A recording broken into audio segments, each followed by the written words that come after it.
Wisconsin Sports Zone Update. Well, the Packers getting ready for their playoff opener coming up on Saturday night in Chicago against the Bears. It's going to be the third meeting this season between the two rivals as Packers took the game in Green Bay and Chicago got the second game at Soldier Field. This one going to feature a Packers team that's lost 4 straight, while the Bears have dropped a couple in a row coming in. Green Bay going on the road going to be a challenge. Wide receiver Christian Watson says they're up for it. We understand, what we're going to be in. So, really just approaching the game the right way in terms of the mentality throughout the week preparation, making sure, obviously, we're locked in on that stuff. And obviously, that's going to be big, especially offensively, with crowd noise and whatnot. But, we've been in hostile environments before. We just have to find a way to come out with the W. Packers will be on the field for practice tomorrow. That should include quarterback Jordan Love after he didn't play the last 2 weeks of the season. On Saturday night, slated for 7. Turning to the Badgers, they have been busy in the transfer portal so far. The squad has added a double-digit number of players. That includes Iowa State running back Abu Sama. He's run for nearly 2,000 yards in his career. He's got 1 year of eligibility remaining. Some of America's bravest warriors are returning home wounded.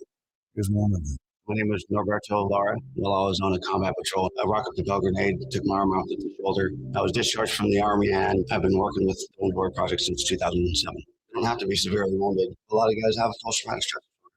Being able to share your story kind of helps you wrap your mind around what did happen over there. My name is Maury, and yes, I do have post-traumatic stress disorder, but I'm okay. Don't suffer in silence. Contact WoundedWarriorProject.org. Well, the Badgers are practicing today as they prep for tomorrow night's matchup with UCLA. Wisconsin has struggled of late, sitting just 1-2 in Big Ten play. They have to get this win because they go to Michigan this weekend. As for the Bucs, they got their West Coast road trip underway last night with a win over Sacramento. They're going to be at Golden State coming up on Wednesday. With this Wisconsin Sports Zone Network update, I'm Zach Heil.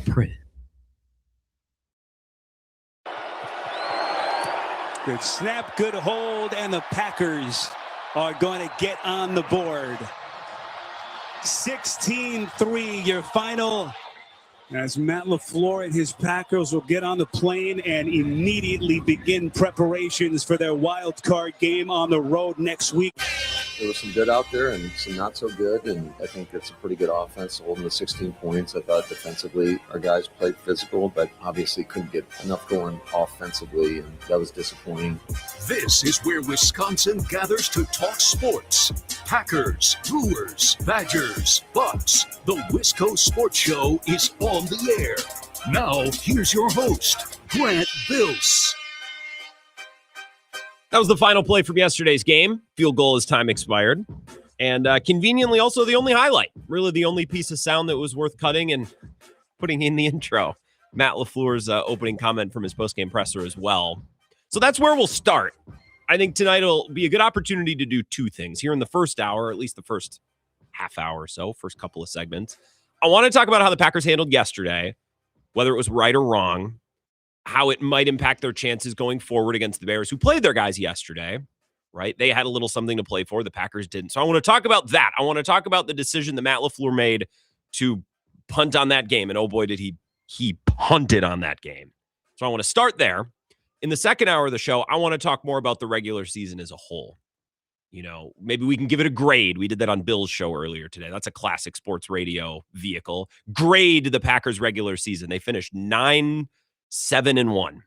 So I don't want to do it all at once. I don't want to start here in the first segment, talk about the Vikings and talk about that game. And then also the regular season, is it a disappointment? We'll save that part. We'll save the big picture stuff for 5 o'clock in the beginning of hour number 2. I want to talk specifically to begin the show about yesterday's game. That will be my set of opening remarks. Then we'll get to your phone calls. This is the Wisco Sports Show, presented tonight by Road America, roadamerica.com. You can go there to see their schedule for next year and the season and everything they have going. So if you're vintage, I like the vintage stuff, the cool classic collector cars, right? Because I'm not a motorhead. I can't look at a brand new race car and probably fully appreciate it. But I can look at a race car from the 60s and say, hey, that's cool. And I can go there with my dad and he can tell me, yeah, this, that, and the other thing. So I like the vintage weekends. You can mark those down on the calendar, or maybe something that's a little bit more low-key, like a Sunsets Cruise or a driving school. Again, roadamerica.com to get your passes or to get your season pass, or to just mark down dates for the season next year, because the schedule and the calendar fills up very quickly,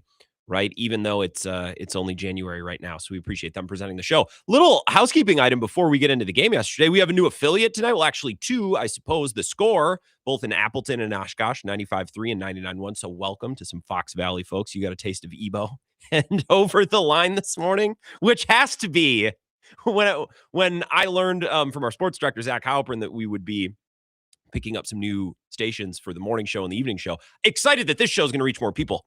Absolutely. I'm pumped about that. But my first thought was, I can't imagine driving into work at 6:45 and throwing on it and just having no context or no idea of what Ebo's show is and getting a dose of that first thing in the morning. So welcome if you're listening up there in the Fox Valley. Happy to have you be a part of the show. Stick around, give it a try. Give it a try before you make a decision. Like I said, my opening remarks, I want to start with yesterday's game and Matt LaFleur's decision to really punt the thing. And it's interesting because they decided to do the opposite last year. Remember, against the Bears. They played some guys. They tried to win. Now, remember, Jordan Love got hurt in that game last year. So we remember it as a Malik Willis game, but that wasn't the intent going in, right? Jordan Love was supposed to play. And I don't know if Jordan Love had stayed healthy, if he'd had played the whole game, or if they would have. We'll never know. But a little bit of a change of pace and a different approach from last year, which we'll get into. Matt LaFleur commented on that, and I'll play you that sound coming up. I am of the belief in these awkward Week 18 games that you can go either way. I think a coach can take either path. If you want to play all of your guys and say, we need to stay in a locked-in mindset, and we need to stay in the mindset of playing football and competing, and we're a football team, and we play football. That's what Ben Johnson said yesterday. I think Dan Campbell has taken that approach to the past. I think you can do that.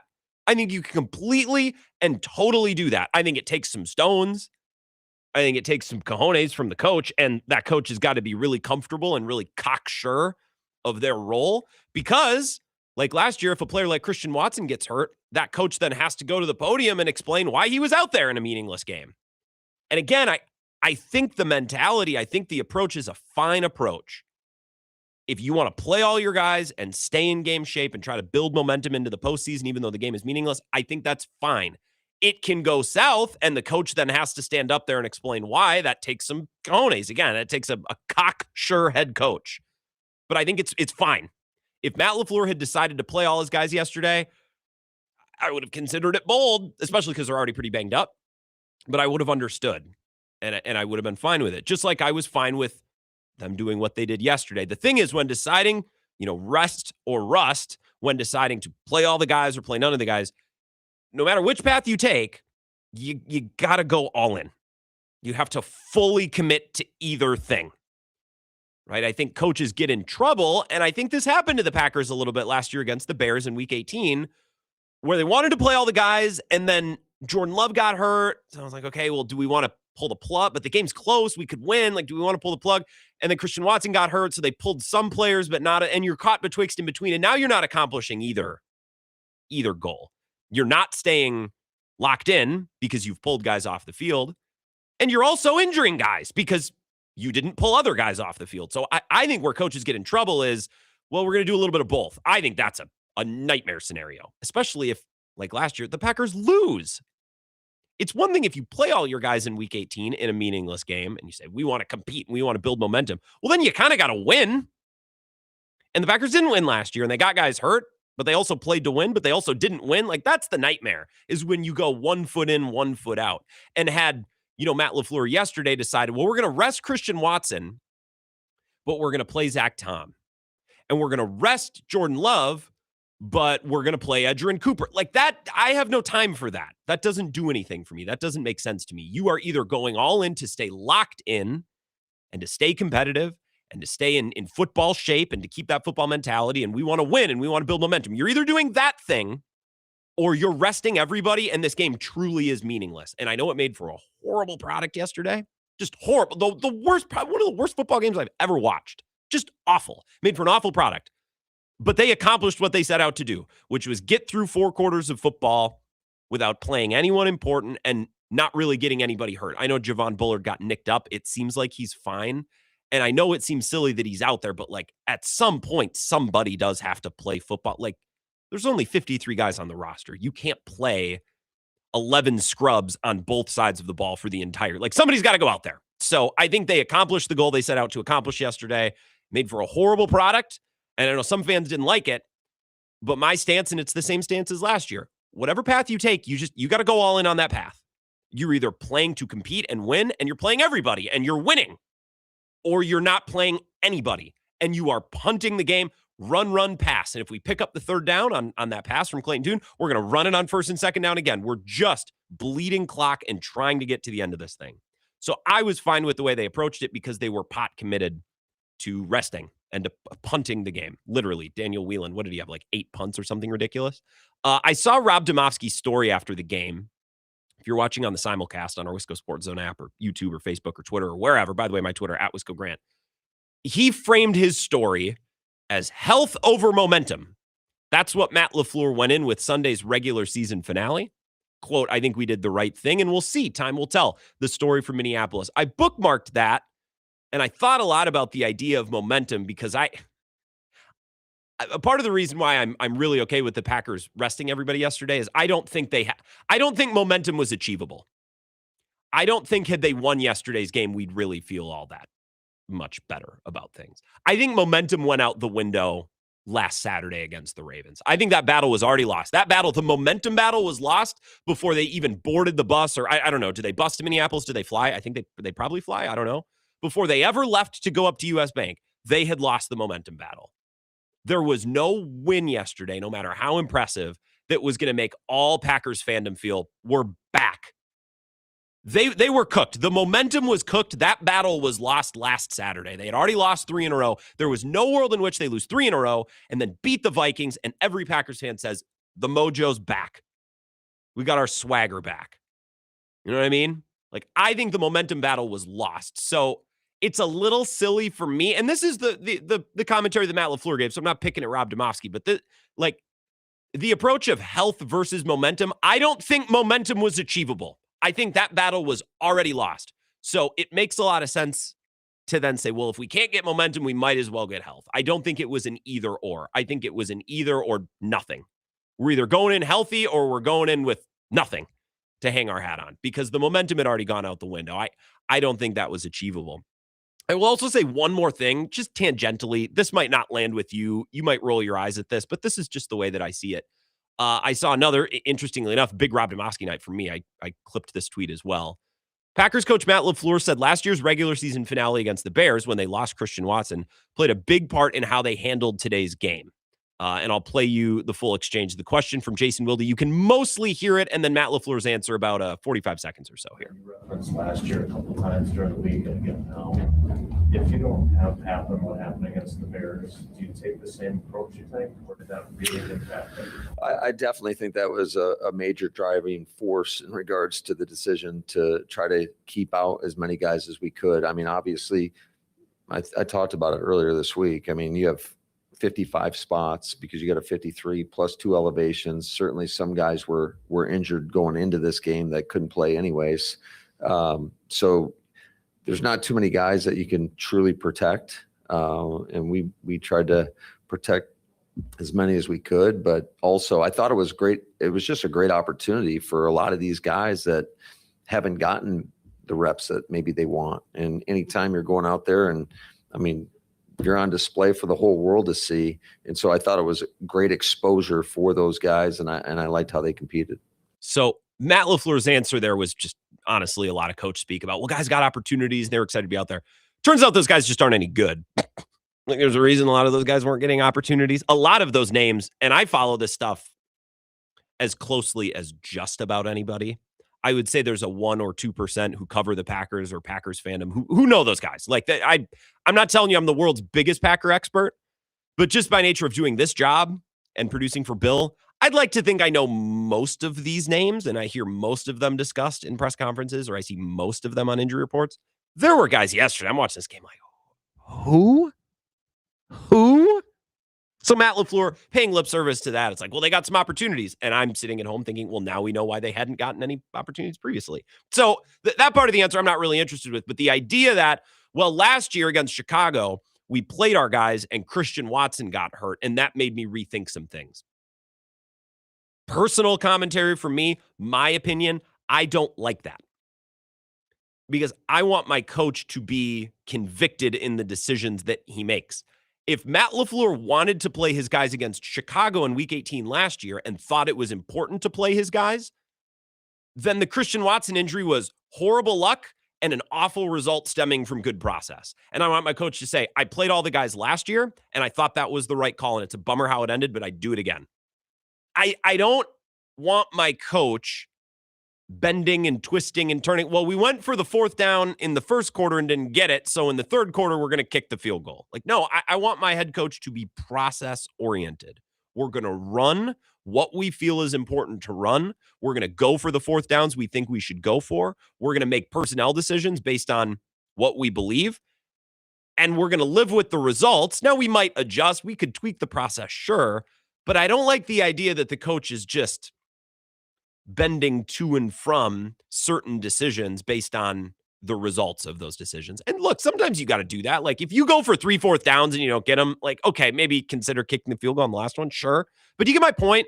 Like, I don't want my head coach making important football decisions, process decisions, coaching decisions on what you could probably consider a freak injury from last year or a result that just didn't go your way. So I heard that and I'm like, Like, so you're telling me if Christian Watson hadn't gotten hurt in week 18 last year, would everyone have played yesterday? I think this team is an interesting case study because they have so many injuries already. Like if they were fully healthy and they hadn't already lost a bunch of guys and there weren't already a laundry list of good players on injured reserve, then maybe.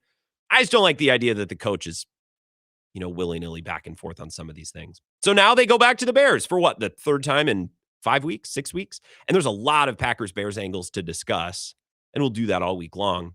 A lot football, X's and O's, and then a lot of angles, the fandom thing, the rivalry thing too. I think less of both of these teams since the first time they played the game at Lambeau. I have not been impressed with either the Packers or the Bears since then. The Packers, interestingly enough, I saw a Bears account point this out on Twitter earlier today. The Packers' last win was against the Bears, and the Bears' last win was against the Packers. Since these two teams played the first time, again, that game at Lambeau, the only other win by either team is the Bears against Shedeur Sanders and the Browns. And I know Shedeur Sanders is his talking point. I've just been reading some of the things that like film people have to say, and they're like, this dude sucked. Like Shedeur Sanders sucked, and his coach just got fired. So again, credit to the Bears for taking care of business, but neither one of these teams in the last month has a win to speak of, except against the other. The Packers against the Bears and the Bears against the Packers. I think the Packers have atrophied, and we've seen exactly how much Micah Parsons was covering up. We talked about that, the defense and Jeff Hafley last week quite a bit. And I think some of the Bears' deficiencies have been reflected in results. And I don't necessarily think that was the case in the first 13 games. I think they were getting away with some things, right? I think there were certain weaknesses that they were able to cover up or work around and win games anyways. The Bears finished 11-6 this year. They probably should have had 1 or 2 fewer wins. And that's a credit to them because they went and got those wins.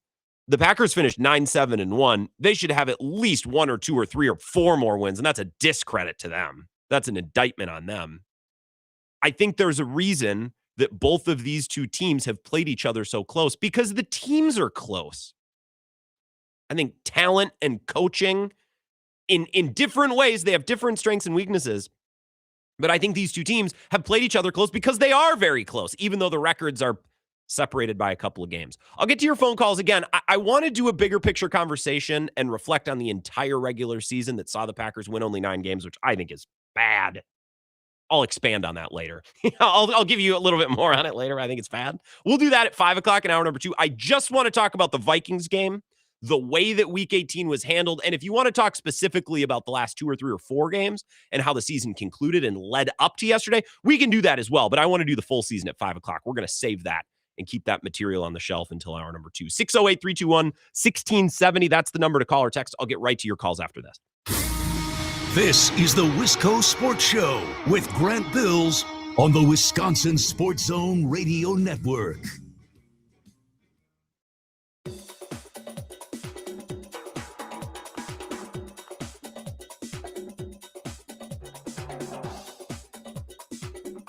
The Wisco Sports Show will resume in 3 minutes.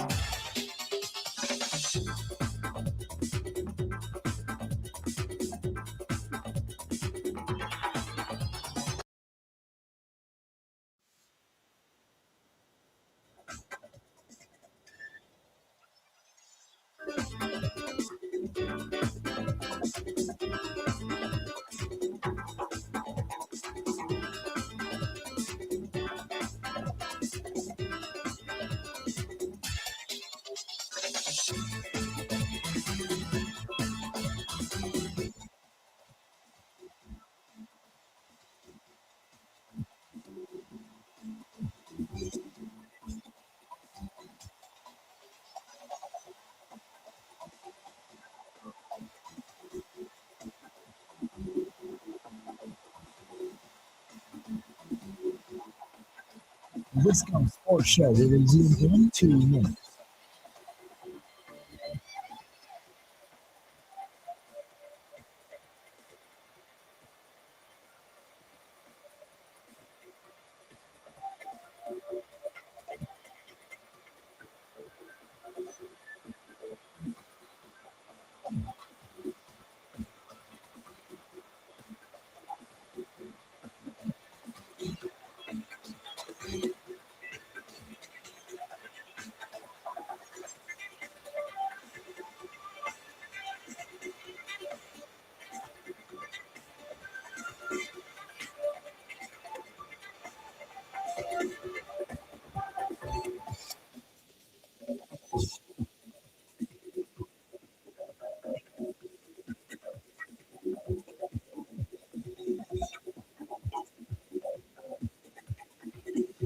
The Wisco Sports Show will resume in 1 minute.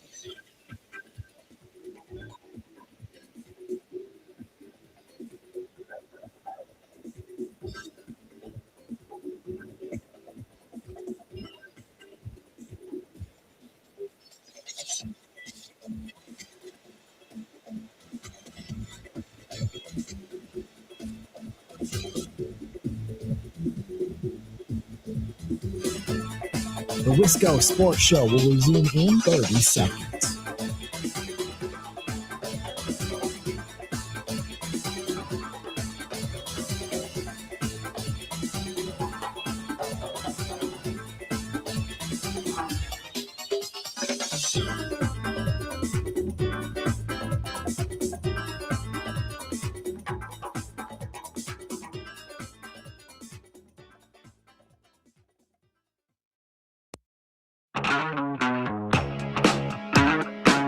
Wisco Sports Show, welcome back. I want to talk about the Packers season big picture. We'll do that at 5 o'clock. We can talk about the Matt LaFleur of it all as we get a little closer, maybe after the bottom of the hour, 4:35, 4:40. A lot of coaches being fired today. Could Matt LaFleur be joining them? I feel pretty confident that no. But it makes a very compelling, interesting conversation, the way the season has gone and the way that it's trending. We'll see a big win over Chicago. That can change perception very, very quickly. But we'll see how that goes on Saturday night, the Amazon Prime game. God, NFL's oldest rivalry, and you put it online behind a paywall on a website that used to be a bookstore. Nothing is sacred anymore. To your phone calls, as promised. 608-321-1670. Wisco Sports Show. Who's this? Grant Bills, welcome to the Fox Valley. Well, thank you, Vagabond John. I know you're in the Twin Cities, but you're acutely aware of all of the places this show is broadcast. Oh, we love it. Hey, real quick before we dive into the Packers, could you rank Appleton in terms of like Wisconsin cities? Where does Appleton fall in places you'd want to live? I love Appleton. I'd live in Appleton in a heartbeat, and I've said this many times on the show. I don't know what you're getting at with this question. You know, I think very highly of all of the towns in the Fox Valley. G-Dub, I know you're listening. We'll talk in the live stream soon. Hey, live from U.S. Bank, can confirm Javon Bullard was jumping around, no problems there. Got my little taste of beat reporting. We were sitting right behind the Packers bench. I like that. What a nightmare game to be at. Quick rant, unrelated, but related to one of your more long-form takes. We need Congress to get involved. We need executive action. We need SEAL Team 6 to go after every owner who's thinking about building a dome. These places are just soulless, just garbage environment, terrible place to be. First time at U.S. Bank for a football game. I've been there for a stadium, and that was fine. That was all good and whatnot. But the way U.S. Bank is corporately produced, I mean, I say this once in a while, and of course, it's January 5th, first day, Colin back. So, of course, Vagabond John's going to go on a rant about something he's pissed about. Mm-hmm. But my God, did U.S. Bank suck ass. Well, fans, we are so lucky to have Lambeau. I mean, the game sucked, so that probably didn't help. And I've said I've never been to U.S. Bank, but it looks to have more character. When I watch a Vikings game, it's like, oh, that's the Vikings stadium. And it feels Vikings-ish. So of all of the soulless conference center indoor stadiums, I would put, just from a television perspective, I'd put U.S. Bank at the top. At least it's purple and it feels unique. The rest of them, maybe with the exception of Allegiant, which feels Raiderish, the rest of them feel the exact same. Conference center, soulless, sterile stadiums. And I'm here to tell you it's all a facade. There's one unique note that I think is kind of interesting. Minneapolis known for their skyways, right? Just elevated. You don't want to walk amongst the people in the streets. You walk in the skyways, mostly because it's a cold weather city, right? So you have every building connected with this glass tube that you can kind of walk on. So that's kind of cool. You can park. You don't have to walk in the cold. You don't have to touch the elements at all. Park in a heated garage. Walk in a nice enclosed area, get inside, right? Every single jersey is clean. There's no ketchup stains in the parking lot. There's no beer being spilled anywhere, okay? That's painting the picture. Walking in through this glass tube, you are a herd of cattle. I mean, you are walking through airport security. I travel a lot for work, Brent. You know that's how I got my name. Mm-hmm. I haven't taken my belt off at an airport in years.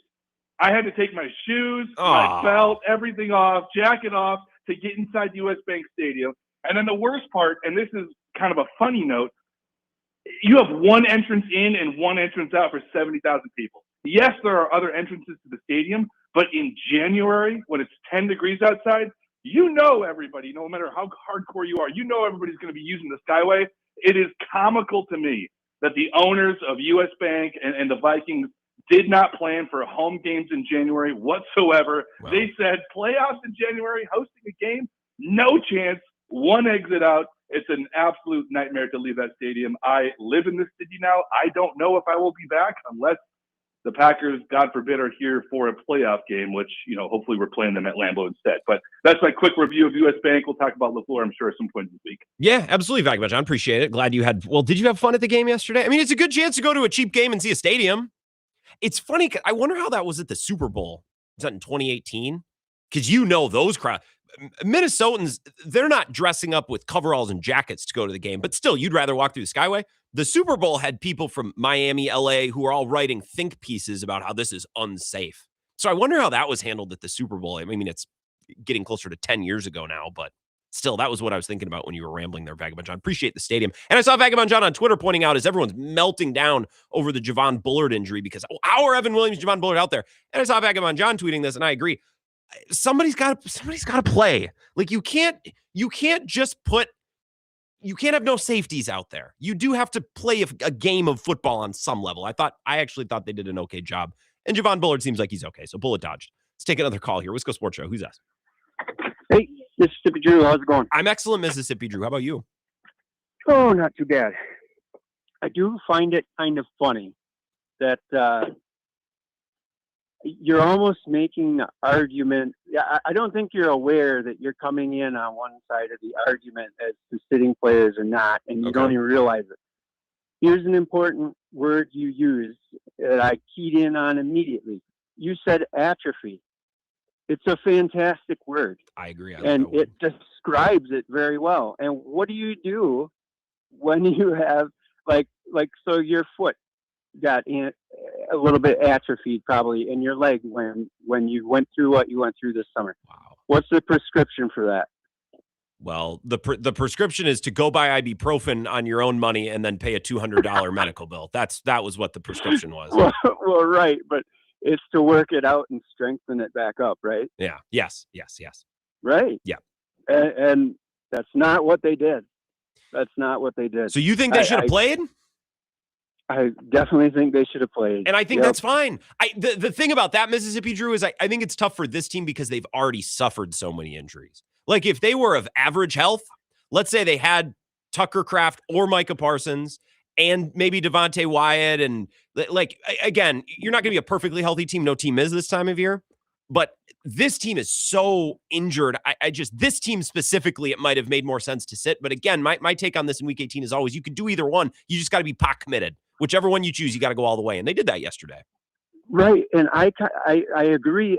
So I like that take. But the only thing I would say then is if you're going to commit to basically not throwing the game, you still want to win it. But basically, why not have some fun doing it, right? And let your players have some fun doing it and take big shots and do stupid stuff because it's all whatever anyway. And then maybe you can morale build out of a weird loss like that.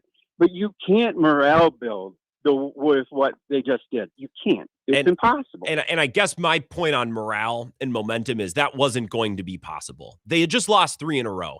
including, that awful game to the Bears. And then they got embarrassed at home. Like, I don't think in Mississippi, Drew, that's a great call. I'm going to let you go. We got one more call here. Just give me 30 seconds to respond to that. I don't think it was possible to achieve momentum yesterday. I don't think it was possible. I think that ship sailed last Saturday. So just fully prioritize health. I get that completely and totally. And we heard a little bit of this on Bill's show from 10 to 2 today too, where it's like, well, why not mix in some trick plays and some shots? Well, first of all, if you have plays that you think are good, why put them on tape a week before you need to play a playoff game? Second of all, they didn't want Clayton Tune getting smacked and getting hurt because then you got to put in Jordan Love or they didn't want to do that. They did not want, and Brian Flores, the psycho that he is, was blitzing 6 guys constantly, which is like swinging out of your shoes against a position player. Fine, you can do it, but I think it's a little bit of a hardo move. And honestly, I think that's just me. That's maybe part of the reason Matt LaFleur felt he needed to kick a field goal at the end. It's like, well, we weren't going to care about the score, and we were fine getting shut out until Brian Flores decided he wanted to use every exotic blitz in the book to come after Clayton Tune. So now, F you're not going to get to shut us out. We're going to kick a field goal because screw you. That's why. Maybe that was part of it. Probably not, but I would like to think watching at home in my little WWE-coded brain that maybe there was something like that going on. You know what I mean? But, guys, and Bobby in Menominee texted in about this too. It's like, well, there was no fun. There was no entertainment. Sorry, folks. You got one NFL game this year that was truly a stinker. Watch the Bucs. There's 2 of those every week. So, we're still doing pretty good in the NFL. Week 18's a joke. Yeah, it's the one week that sometimes is. And still, we got maybe the game of the year on Sunday Night Football last night. So, I understand. I am all for I want the fan to get the best product possible, and I want the ticket-paying fan or the cable subscriber to get yes. But every once in a blue moon in the NFL, you're going to get that. And I guess I don't know. I'm sorry. There's nothing I can do for you. I can't help you. One more call here, and then we got a break. Wisco Sports Show. Who's this? Hey, Grant, Cone Roller. Cone Happy Roller. New Year, Merry Christmas. How we looking? I'm excellent. Happy holidays, all of them to you. It's nice to hear from you. Yeah.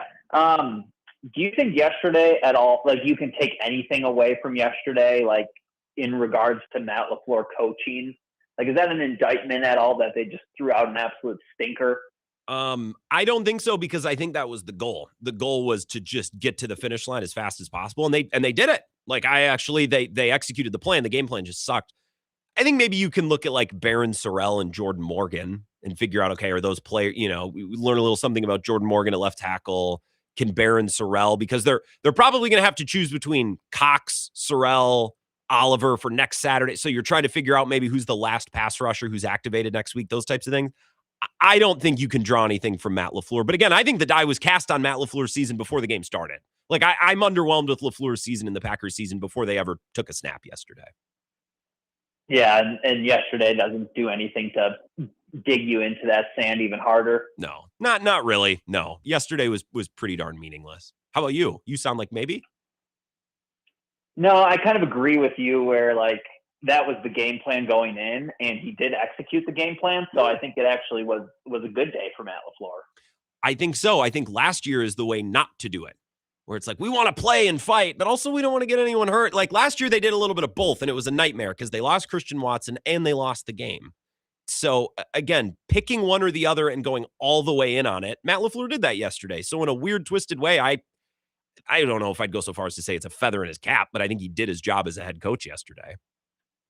Absolutely. And a lot of LaFleur discussion to come. Quick, need your, quick take on this. Yeah. Is he back as NFL coach next year for the Green Bay Packers? I think so. With a loss to Chicago. Yeah, I think even with a loss to Chicago, yeah, they'll probably bring him back. On an extension. Yeah. Question mark. Well, okay. Yeah. I'm in the camp where I think a lame duck season would be great. We're still not sure on if he's the future, and just from a sports radio content perspective, a coach with no future contract would just be elite for this show. I kind of think it would be great, and I can't decide, Cone. That's a great call. It's Cone Roller. Part of me wants to say that being a lame duck isn't that big of a deal. You always hear beat reporters and football people say, well, when the players don't, know if their coach is going to be there, then they don't try as hard. I don't know, man. Is that true? Would the perils of being a lame duck coach, are they slightly exaggerated? I feel like maybe. but I want to ask someone who knows a little bit better than me. Like maybe we can talk about that with Mike Clemens. Maybe this is a unique situation where that makes sense. I also think, guys, if they try to extend him 1 year and he says no and asks for 3 and they settle on 2, it's not really that big of a deal. They can run it back next year and then fire him. And it's not, well, we got 5 years left. It's not like Luke Fickell. So I don't think a 2-year extension would really be this massive ringing endorsement of a coach. I think it's like, yeah, this probably makes the most sense to keep continuity. I also read Ed Policy's thing that he put out last week, and it seems like, I don't know, they seem pretty happy with Matt LaFleur. I'm a sucker. One more call, and then we'll go to break. Let's go Sports Show. Who's this? Oh, you got a treat here. You got a tone roller. Tone roller. Tony in Texas. What's up? First of all, who had a bet that Aaron Rodgers would lead the Steelers to a better record than the Packers after that game, after the Packers beat them? Who would have thought that? Not me. Aaron Rodgers led the Steelers to a better record than Jordan Love and Matt LaFleur. I didn't see that coming either. Speaking about Jordan Love, I picked the Packers by 10 if Malik Willis is playing this week. With that being said, Bears are going to beat us by 3. Do you know Malik Willis just played almost a full game against the Bears and they lost, and he fumbled a crucial possession in overtime? Yeah. He's on the kick return coverage. He's on special teams. Grant, I'm just telling you what happened. That's what happened. I hate when you do this because you make me criticize Malik Willis. I don't want to do it, but you force me to do this, Tony. That is below you, Grant. To downgrade what Malik Willis did with a perfect quarterback rating. You can go watch that game again. It's some of the best quarterback backing I've seen since Jordan Love in the playoff game against Dallas. The Ravens game. By the way, we're not playing that. Since the Dallas playoff game, are you high? He's a good backup. Why do you guys make me do this? I hate that you make me do this. I tore it up. Okay, so you're saying, I want your fan. You should put this as a poll question. Who do you feel more comfortable this week starting, Jordan Love or Malik Willis? Well, I guarantee your fans will say Malik Willis. Okay, with that being said, go ahead. Go ahead. No, I was just going to say the weird thing is Jordan Love hasn't played in a couple of weeks. That's why it would be. That's why it's weird. Now we got a little caveat. We're gonna put a little star up there for Grant because he knows Tony's right. Screw you. What's next? Exactly, keep going. Exactly. Well, hey, I got to say, though, I agree with you guys, you and Cone Roller. And by the way, I met his lovely fiance, very nice lady. Nice. I agree with you and Cone about arresting the players. I thought that was a smart play. And it was a terrible, boring game, but I was kind of intrigued, and I liked a lot of those younger guys, this Colin Oliver, looking better than Rashawn Gary has the last 7 weeks. So that's crazy. And the kid from Texas, the big guy, Sorrell. I love that kid, too. Yeah. So, at least you got something out of that, and Jordan Morgan might be a player too. So, they got what they needed out of that. I don't feel great about the game, but you are playing the Bears. The Bears should be on a 3-game losing streak. So, that being said, it's going to go down to the wire. I'll pick the Bears by 3 because Malik Willis is not starting. That feels right. The Packers have lost a lot of games like that, so I can't disagree. If independent of opponent, the Packers are going on the road to play a playoff game this week, and I'd say, yeah, losing by a field goal feels right because they've lost a lot of those types of games.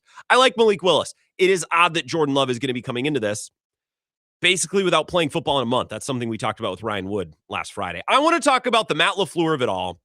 And I need to rant a little bit when we come back. There's a loud anti-Matt LaFleur crowd, and we hear it especially on Bill's show, but it leaks over to this show too. And you guys should be pigs in slop right now. And you're flopping. You're bricking it. You have so much good ammo to come after Matt LaFleur, and so many of you are doing such a poor job. I want to help you. Let me help you. Help me help you. Matt LaFleur critics. We're going to do this when we come back. This is the Wisco Sports Show with Grant Bills on the Wisconsin Sports Zone Radio Network.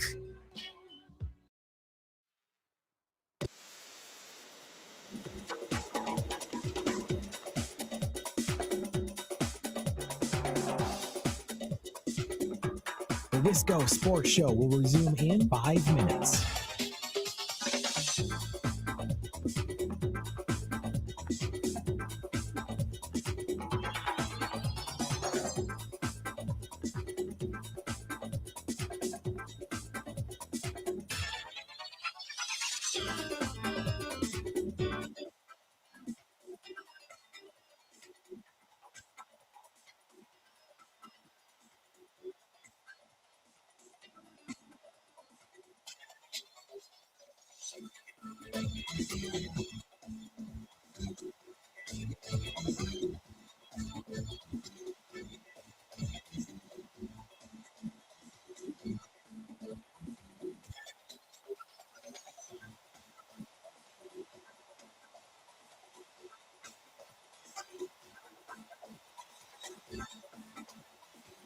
The Wisco Sports Show will resume in 4 minutes.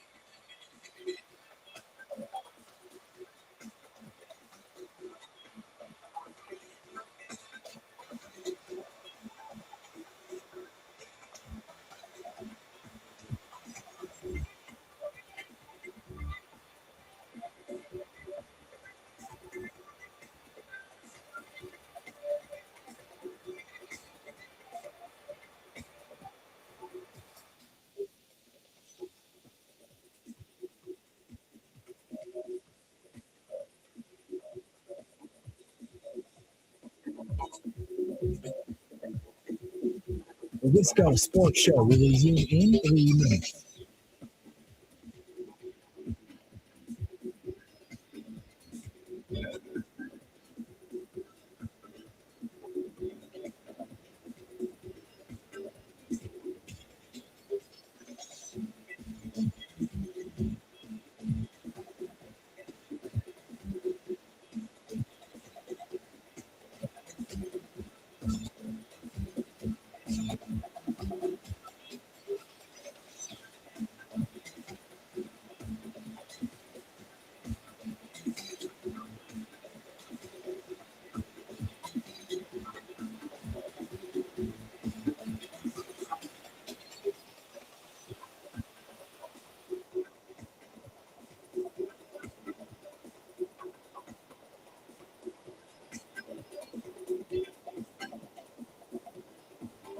The Wisco Sports Show will resume in 3 minutes.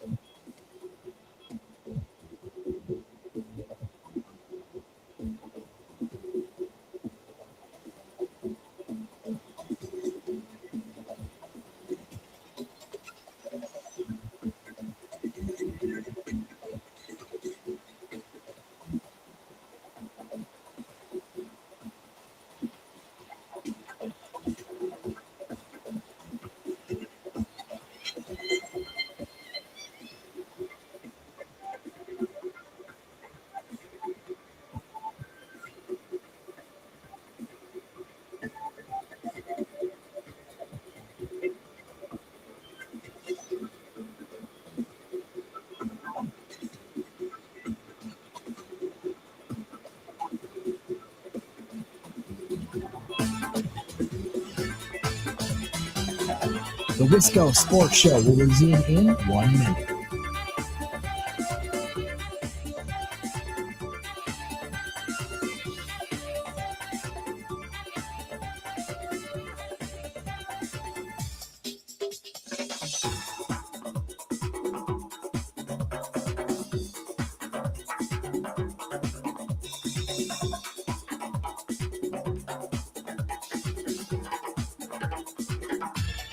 The Wisco Sports Show will resume in 30 seconds.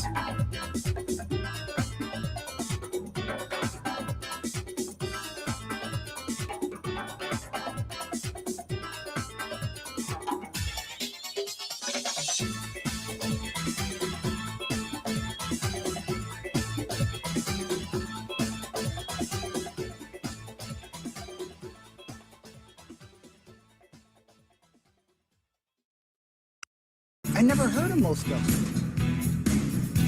Mitchell Friedman? Who are these guys? It is lit up. Football comes loose. Packers recover with Drake Dabney, one of their call-ups this week. We're just limited on bodies. Team gets it out in time, but they're going to be short. Jacoby Keeney James. Well, that was there was some good out there and some not so good. And the recovery by Brenton Cox, by Baron Sherrill, I beg your pardon. It was Cox who forced the fumble. Heady play by Cox. I think, like I told the guys, I was proud of their effort, the way they competed. Well, that was there was some good out there and some not so good. Little Grant Bill's production there. I multiple times watching yesterday's game. I'm looking at the TV and saying, who is, and again, I work in Wisconsin Sports Radio. I'm the executive producer of the Bill Michaels Show. So, like, yeah, I'm not Tom Silverstein or Ryan Wood, but I'm like the next closest thing. There's a bunch of guys out there I don't know. Yeesh. I want to help for a couple of minutes here. The Matt LaFleur hating crowd. And I think there hasn't been a better time, maybe since the 2021 NFC Championship game, to be a Matt LaFleur hater. I think business is booming right now. If you think Matt LaFleur stinks and you want him fired, you're I mean, this is as good as it gets. These are your salad days. Because not since 2021, I think, have you had a better chance to make a case that he stinks and he should be gone, especially with the contract situation being what it is. And it's been talked about all season. And Ed Policy mentioned it. Was it at the Well, it wouldn't have been at the combine. It would have been after he took over. So it was a couple months later. It would have been post-draft. So early summer, midsummer. I can't even remember. Saying we're not going to do lame ducks, which essentially put Matt LaFleur and Brian Gutekunst on the clock. And not since 2021, you remember when Matt LaFleur decided to kick a field goal instead of going for it, which they weren't going to win either. Aaron Rodgers, Devontae Adams, that group, they weren't up for it. They weren't up for it. So, yeah, Matt LaFleur probably should have gone for the touchdown, but that team wasn't. They weren't up for it, man. The team didn't have it. They had plenty of opportunities in that game. So, while I thought that was a stupid decision by Matt LaFleur, I recoil a bit when it's talked about now 5 years later as the thing that robbed Aaron Rodgers of a chance to win another Super Bowl. Give me a break. But not since then, I think, has it been a better time to be a Matt LaFleur hater. And what frustrates me, because I love this stuff. I love the debate about a coach or a player. Should we trade this player? Should we cut this player? Should we draft this player? Should we hire this coach? I love these conversations.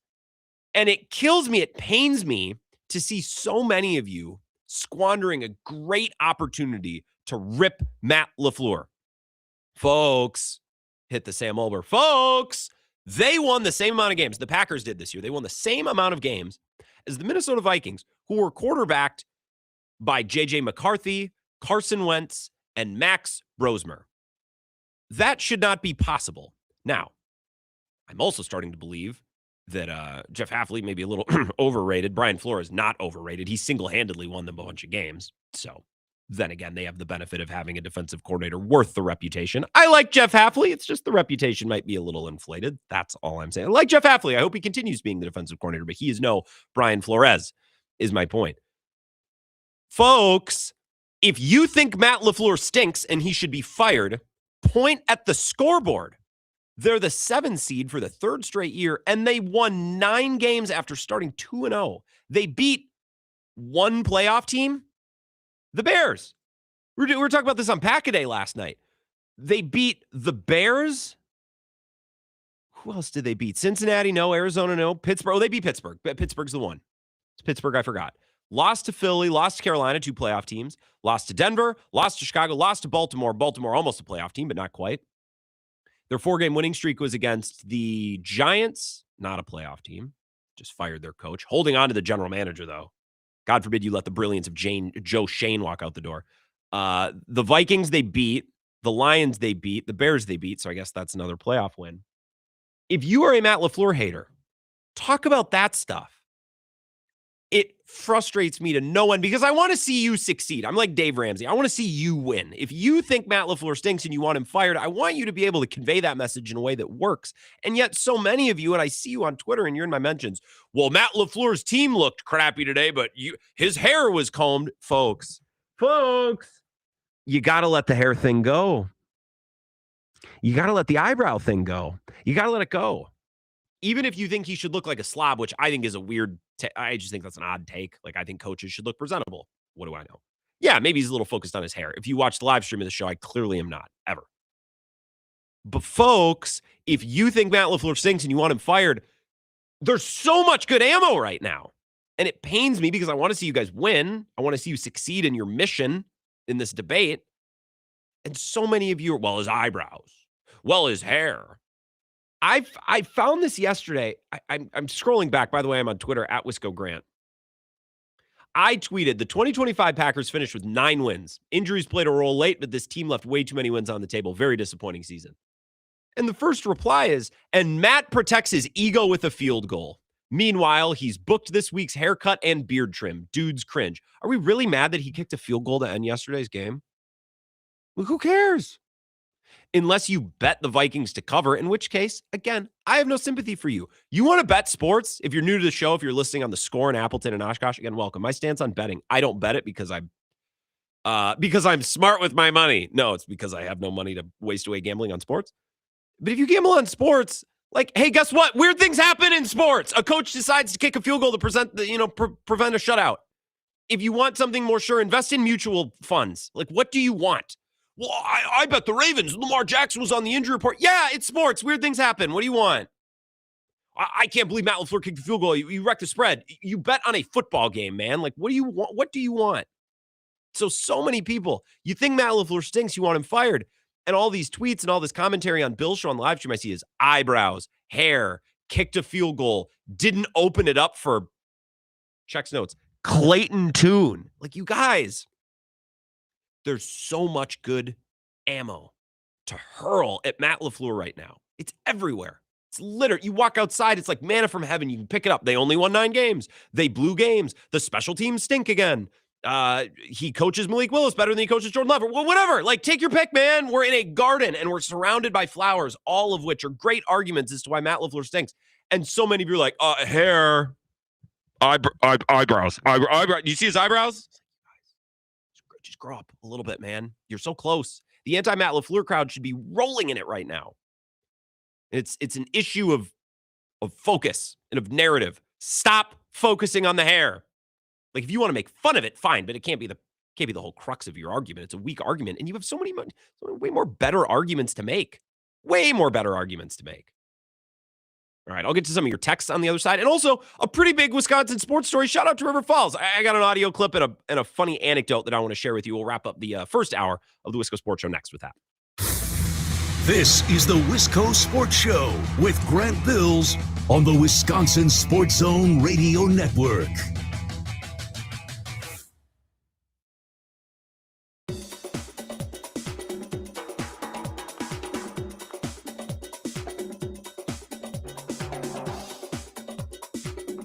The Wisco Sports Show will resume in 3 minutes.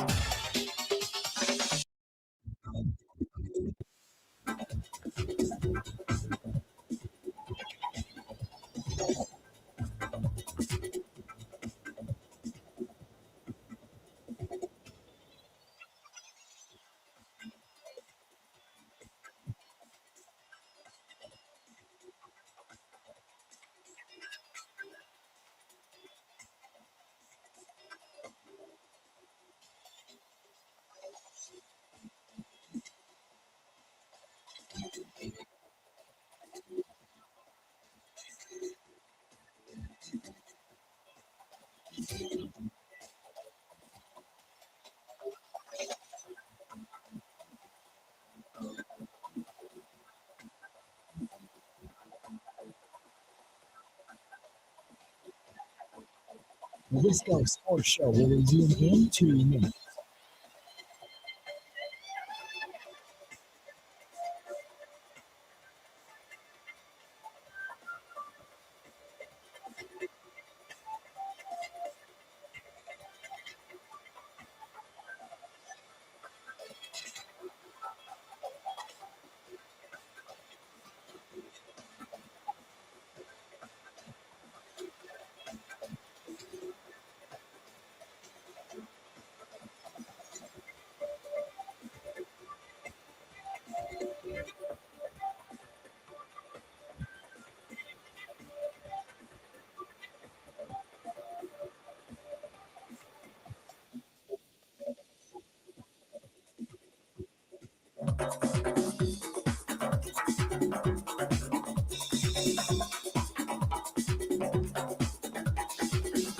The Wisco Sports Show will resume in 1 minute.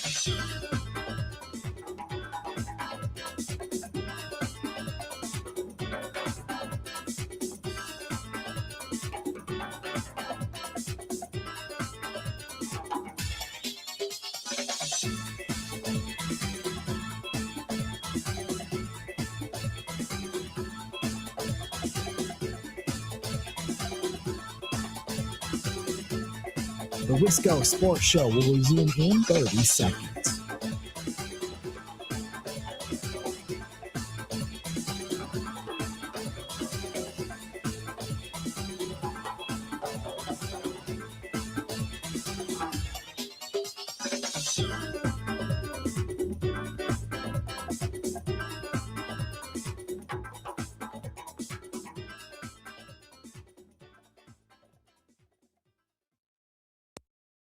Well, Tarnation Tavern in Johnny's Bar, the party has started because the Falcons are headed back to River Falls as national champions. A lot of teams lose this game against them before the game starts because of the logo on that helmet, and I understand why.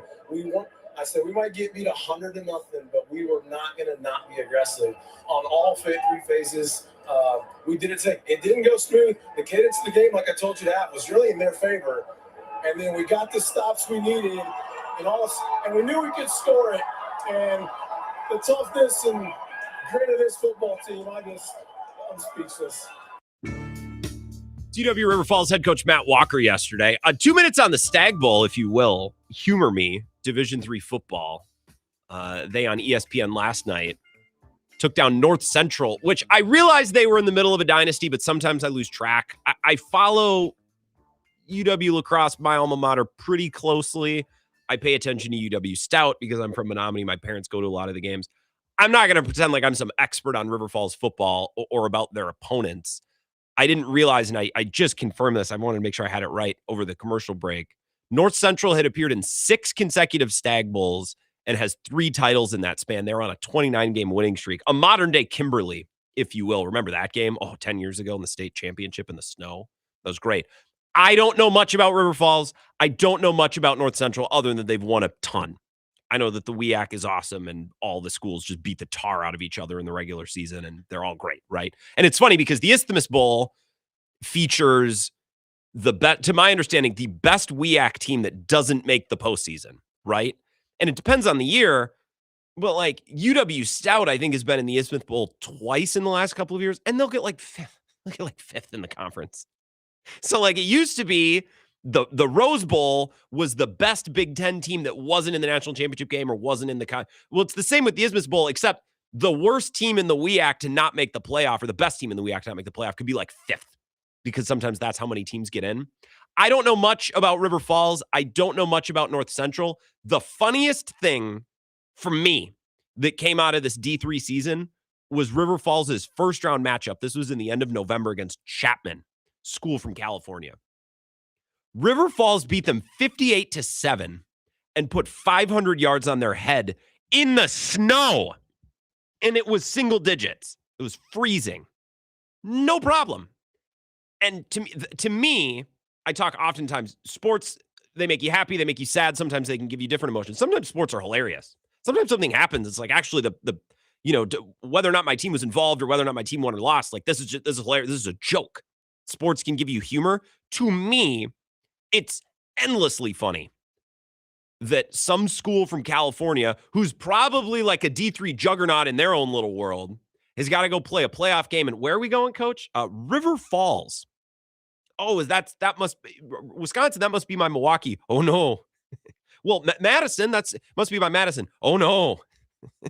Well, where is it? Towards Minneapolis? Oh no. It's like right in the middle, man. Surrounded by such metropolises as Hammond and Roberts. You ever been to Vino in the Valley? Yeah, we'll do a team meal there. So you travel all the way to God knows where. You probably never heard of River Falls in your life. And this team in 5-degree weather puts 500 on your head, scores 58 points. That to me, I just laugh at the general concept of that taking place. And that was in the first round of the playoffs. So congrats to River Falls. That's cool. Because the WEAC often has all these great teams. The problem is they beat the tar out of each other, so they get to the postseason, and they have teams that have played one elite opponent. They're rested, and they're crisp, and they're clean. All these WEAC schools are, bloodied and battered. Cool to see a WEAC team take it home, even if it is a rival River Falls to my UW lacrosse Eagles. Hour number 2, I want to grade the Packers season. Big picture coming up next.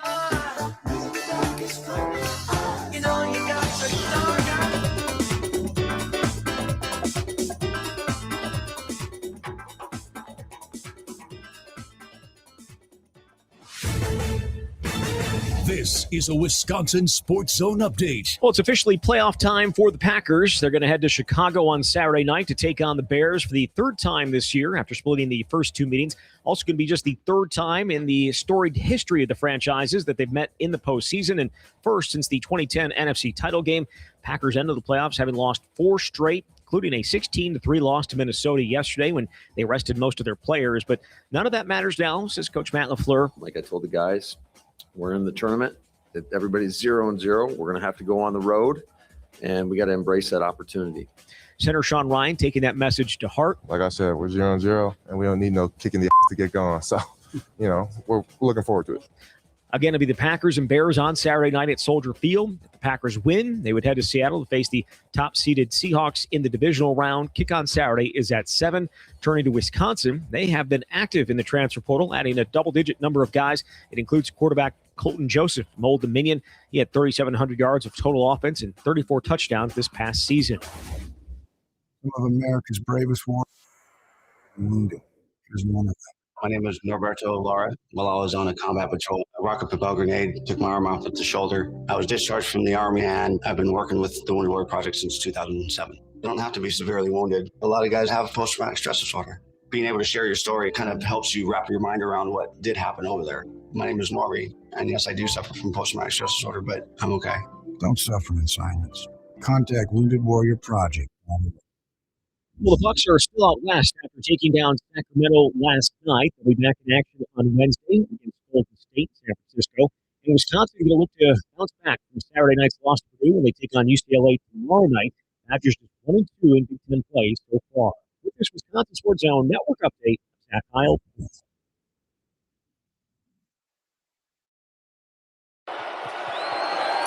Good snap, good hold, and the Packers are going to get on the board. 16-3, your final. As Matt LaFleur and his Packers will get on the plane and immediately begin preparations for their wild card game on the road next week.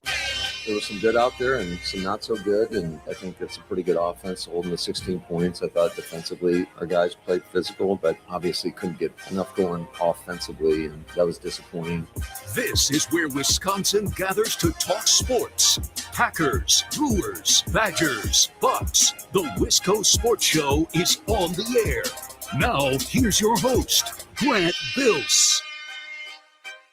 One more thing on D3 football in UW River Falls. Mike, #FireFickle, tweets at me. I'm on Twitter, @WiscoGrant. It says, this went so under the radar unless you routinely watch D3 football. Bunch of California kids coming to Western Wisconsin and damn near got a 60 burger dropped on them in the snow and the cold. It was 5 degrees that day, wasn't it? Am I remembering correctly? It was 5 degrees and snowing, and River Falls put 500 yards on their head. Sent them back to wherever in California they're from. You know what I mean? Anyway, for whatever reason, it's even funnier to me that it's not like if UW River Falls played in Madison or Milwaukee or a city that like was generally recognized nationwide, it wouldn't be as funny. The idea that all these California kids had to go to a town that they'd never heard of, no concept, it's not even easily describable. It's not like, it's just outside Milwaukee. It's just south of Madison. It's just next to Green Bay. No, it's south of Baldwin and north of, what is south of El Paso? There's nothing there. What? No, hold on. Now, hold on a second. There's plenty there. Large, noteworthy towns. Perhaps not. El Paso, Martell. I mean, yeah, worthwhile. You go to eat at Vino in the Valley. It's beautiful. Spring Valley. Love Spring Valley. But again, in terms of nationwide landmarks, like where are we going? We're going to River Falls. And it's gonna be 5 degrees. Well, at least that'll slow down their offense. Yeah, you'd like to think so. I bet you would. I bet you'd absolutely hope that would be the case. It was not. So I know that game was over a month ago, but that to me is the funny and most impressive part of what River Falls did this year, on top of dominating the WEAC in the way that they did. Oshkosh beat them. Stout actually hung tough in there. They stuck it to my UW Lacrosse Eagles. Pretty good. Hour number 2, I want to get back to the Packers. We talked about this weekend's game, yesterday's game against the Vikings, and the decision to sit everyone, and I think it's a fine one. Whatever, man. Go either way. I think with this team, it makes a little bit more sense to rest everybody because they're already so hurt. I think for this team, it probably is, uniquely advantageous to sit and punt a game. But let's say they were of average health. They weren't really missing that many guys, a little nicked up, but nothing out of the ordinary. Then I think it's a coin flip, man. Do what you want. If you want to go hardo, we're going to lock in and we're going to fight hard and we're going to keep our momentum, I'm fine with that. But then do it. Don't turn into a coward in the third quarter and start pulling guys. No. That's the route you take. Take it. Or do the other thing. Do what the Packers did yesterday and fully embrace it. Like, truly don't care about the game. And I will sometimes do this in Call of Duty. I struggle with this. It's like, I'm not playing the objective. I'm going to ignore the hard point and just get kills. And I always get like 3 or 4 minutes into the game. I'm like, I can't do this. I gotta play the hard point. It's hard. It's hard to completely punt on the objective of an actual game, which is, of course, to win. But credit to the Packers. They did a good job yesterday. So we covered that. I want to talk more big picture about the season. So the Packers are the 7th seed again. We knew that last week. What we didn't know is the final record and how that final record would compare to the rest of the league. And I think it's important and it's worth mentioning. This Packers team, after starting 2-0, remember that Thursday night game over the Commanders, and we're like, this team is awesome. And no other team feels on their level. And Micah Parsons is the piece that's going to put him over the top. He's the modern day Reggie White, all those things. They started 2-0. I remember on Bill's show saying, we'll find the next loss. They'll beat Cleveland. They'll beat Dallas. They'll beat, whoever was up next, whether it was Arizona, Carolina, whatever. Like, they're going to start 7 or 8-0, and we can be on 1 seed watch. And the way the schedule was built up, you got the Ravens later in the year, the Bears, the Vikings later in the year, which were teams that, funny enough, we thought would be better than they were. They beat the Packers anyways because that's the type of season they've had. But the Packers finished 9-7-1 after starting 2-0. And if you would have told someone that Friday morning after the Commanders game, September 12th, I believe it was, because I think that game was on 9/11. Doesn't matter. It's just easier to remember. And 9/11, of course, was a national tragedy. If you would have told Packers fans that Friday morning that they were going to win 9 games, you'd say, did Jordan Love, does he lose a limb? Does half of the team get lost on a plane and fly into the Canadian and lost? Like, how would that even be possible to win 9 games after that 2-game start? But they did it.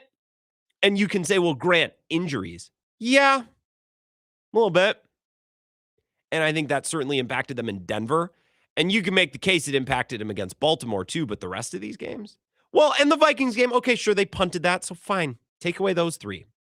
What about Carolina and Cleveland and Dallas? In hindsight, they're probably lucky to get that tie. They're lucky that the scoreboard operator stopped it at 1 second. That easily could have been a loss. So instead, we're talking about a 9-8 season, and they finished with the same record as the Vikings, who by all accounts had a season from hell. J.J. McCarthy sucked, and he wasn't healthy. And the only other options they have was Carson Wentz, who sucks and wasn't healthy. And then they're playing Max Brosmer, who was healthy, but he really sucked. Like, that's the season the Vikings had. Won the same amount of games. The Lions, who took a big step back, what a calamitous season. Lost both the coordinators, injuries on defense.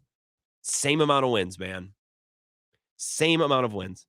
They won the same amount of games as one more game than the Atlanta Falcons, who just fired their coach and GM. They won 3 more games than the Saints, 2 more games than the Cowboys. Like, that was not a good season. So I know on Bill's show earlier and in the first hour, I mentioned, like, I want to grade this season. I'd give him a D. And the only reason I don't give him an F is, like, I suppose they could have missed the playoffs. And that definitely would have been an F. But this is the next closest thing. I did Pack-A-Day with Andy last night and Jacob Westendorf. I said, this is the worst season you could possibly have had without the wheels fully coming off. Missed the playoffs. Everybody's hurt. Everybody's fired. This was the closest thing, the next best thing, which is not a very good thing, or the next worst thing, I guess, depending on your perspective. I think this season was mostly a huge failure.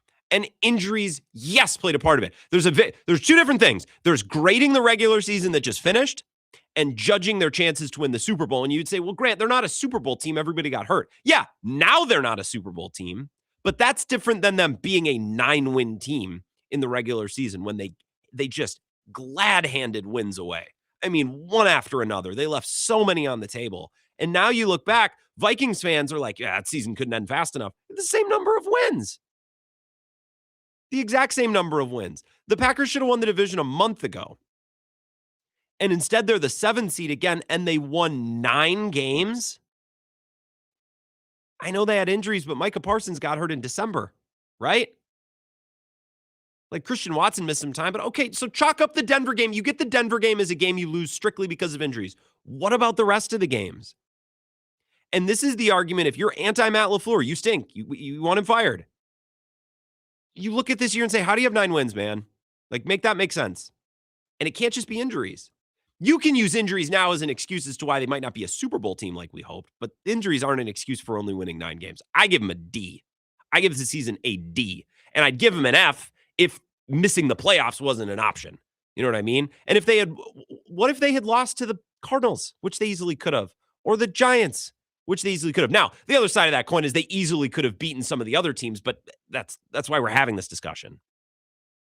To some of your phone calls on this, 608-321-1670, Wisco Sports Show. Who's this? Hi, Grant. This is Mad Max from the Tunnels. From the Tunnels in Racine. Max, how are you? That's right. Doing all right. How are you, Grant? I'm doing excellent. Yeah. So actually, I don't really have many Packer takes today. It's just yesterday was just such a forgettable game. I was the opposite of locked in. It was just kind of background noise, and it was just so boring and uninteresting to me. And I just had an additional comment on UW River Falls. Yes. So I was watching the game yesterday, and I looked up their coach because I knew that River Falls, just remember back when I was at Whitewater, River Falls was just the bottom of the barrel WEAC program. I mean, they were just a punching bag and just an easy win for everybody on their schedule. So I kind of assumed this coach maybe came in like 2018, 2019, and he slowly turned things around and eventually had some winning seasons. And then this was the year that it all clicked. But I was surprised to see that he's actually been there for 15 years, and he had some really bad years at first. I saw that he won 3 games total in his first 3 years, and even said in the broadcast, there was a quote where he said, "Yeah, I probably should have been fired after 3 years," but they stuck with him after an 0-10 season.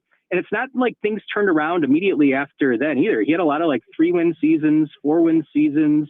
And I think it was 10 years before he actually had his first winning season. And the fact that, and just the fact that any football program at any level would stick with the guy that long and just see the vision and just have it pay off like that is pretty incredible. And I think a place like River Falls is the only place in the country something like that could happen. I mean, could you imagine Luke Fickell having 10 straight losing seasons and he's still the coach? I mean, nobody would be at Camp Randall. I think the football program would cease to exist. I can imagine the first part of that. I can imagine him having 10 straight losing seasons. I can't imagine him being coach the entire time. I can imagine him being coach for a couple more years longer than he probably should be, but 10 years is a little rich for my blood.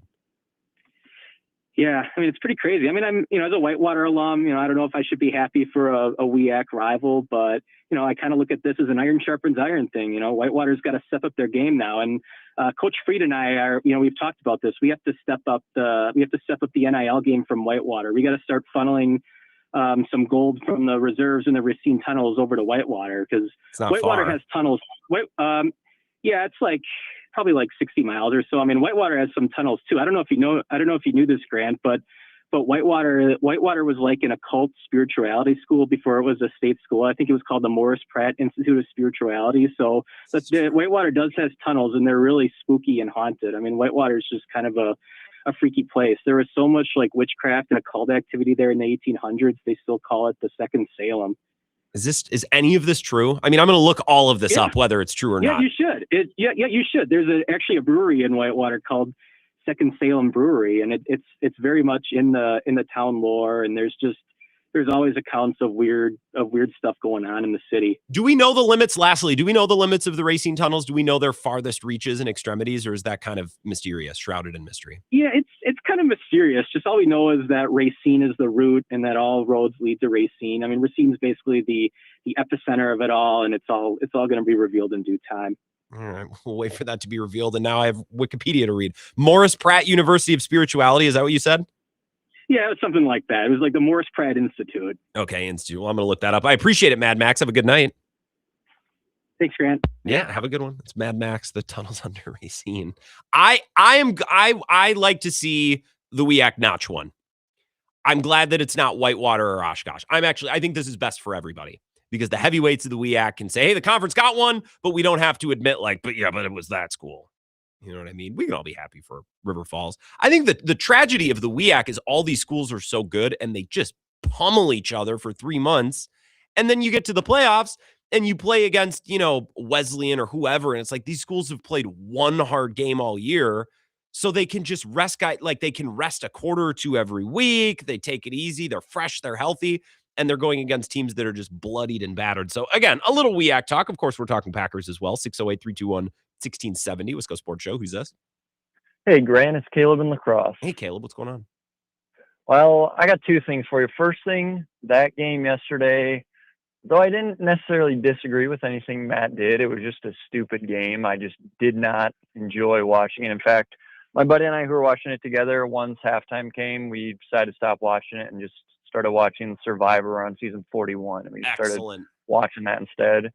So that's my first take. Second take is I called in a few weeks back right before our second game against the Bears. And my take essentially was that I thought that game would define the rest of our season. And looking back, I think that game is kind of a microcosm of our season in that started off super well, felt really great. And then Jordan Love got injured. Injuries have plagued this season. And then we just completely fell apart at the end, which kind of is how it feels like for this season too. But nonetheless, I think going into the playoffs this year, I feel a whole lot better than I did last year. And it just feels like to some degree we're playing with house money. And I think the other part is that we're playing the Bears. And for my entire life, the Bears have sucked. And so it's hard for me to imagine that they're good. So for whatever reason, I'm feeling pretty confident about the game coming up on Saturday. Well, I feel it's interesting that you mentioned Caleb. I appreciate it. Last year to this year, I just feel more confident in their ability to beat this opponent.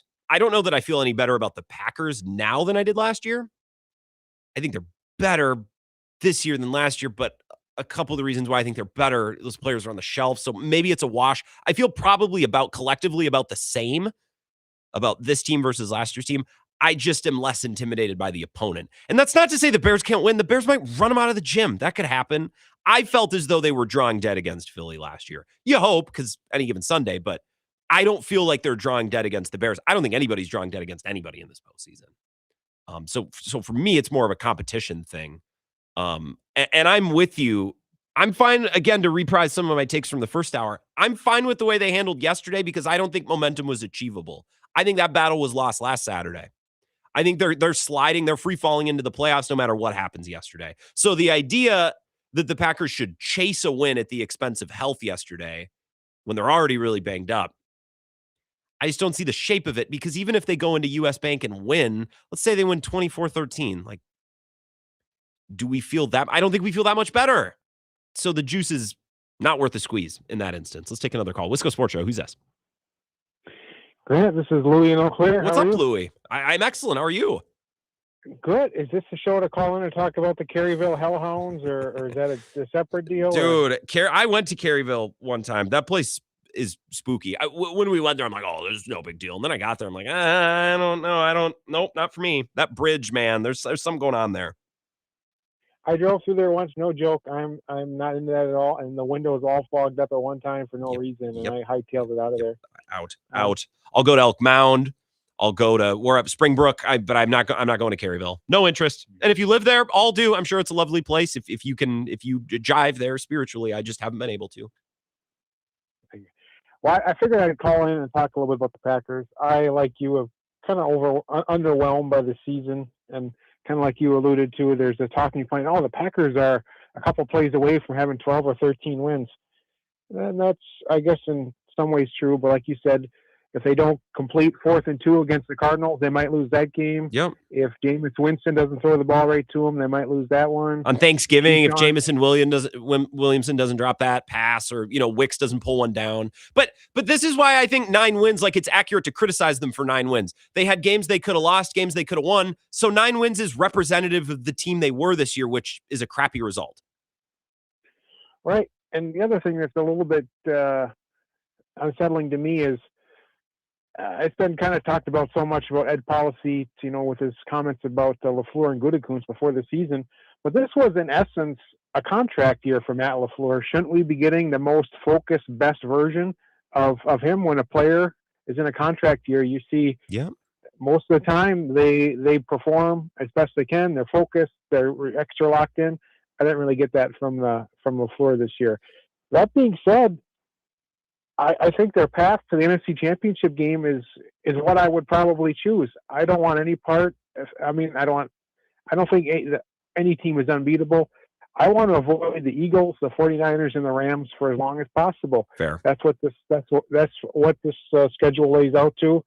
You have the chance to face 2 coaches who have never been in the playoffs before, 2 quarterbacks who have never won a playoff game. I don't know the Packers could go out there and totally crap the bed here on Saturday night. But if they can kind of keep it together, I think these 2 teams are the best teams to match up with the Packers only a mediocre defensive line and mediocre secondary. What do you think? Yeah, so I'm with you on that. And if you want to kick around the idea of the Seahawks, I've watched Matthew Stafford carve up that defense. Very few have done it, but I've seen it done. And Stafford and Jordan Love, like I've often said, Jordan Love should, like, you pray to have the career of Matt Stafford. Crazy arm talent, lots of great throws. Accuracy wax and wanes. You're good for a couple boneheaded interceptions, but on the level, if you can get hot for a couple games, totally capable of winning a Super Bowl. I've seen him march the Seahawks defense. I think it's possible. And then you just have to beat Sam Darnold. And I think he's played really well, but that's not Joe Burrow or Josh Allen or, shoot, even Brock Purdy, who's looked awesome the last 2 months. Maybe that, maybe the return to being a pumpkin is going to happen there soon.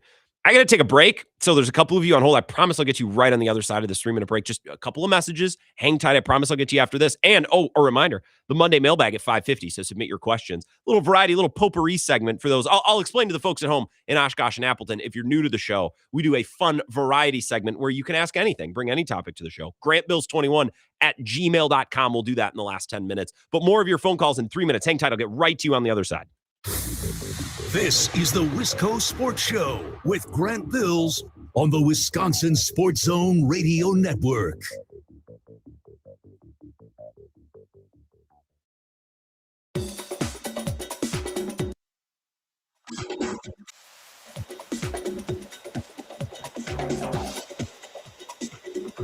The Wisco Sports Show will resume in 3 minutes.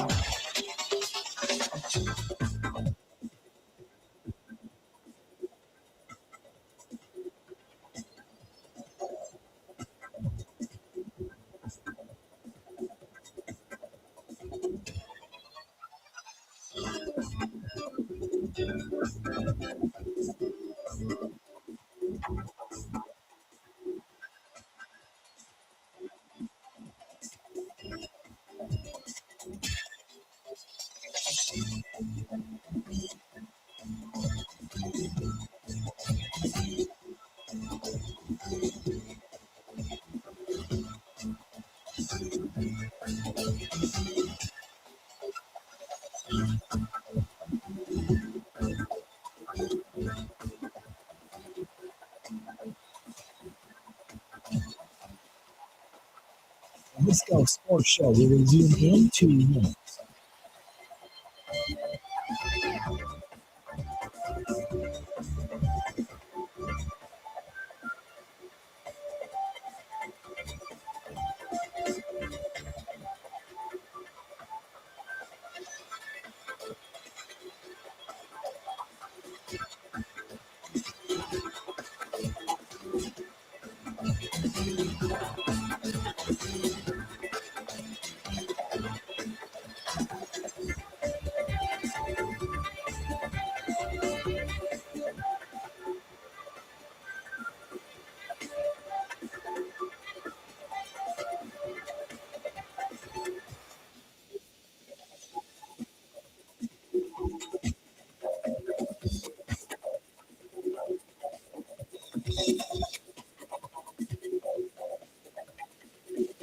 The Wisco Sports Show will resume in 1 minute.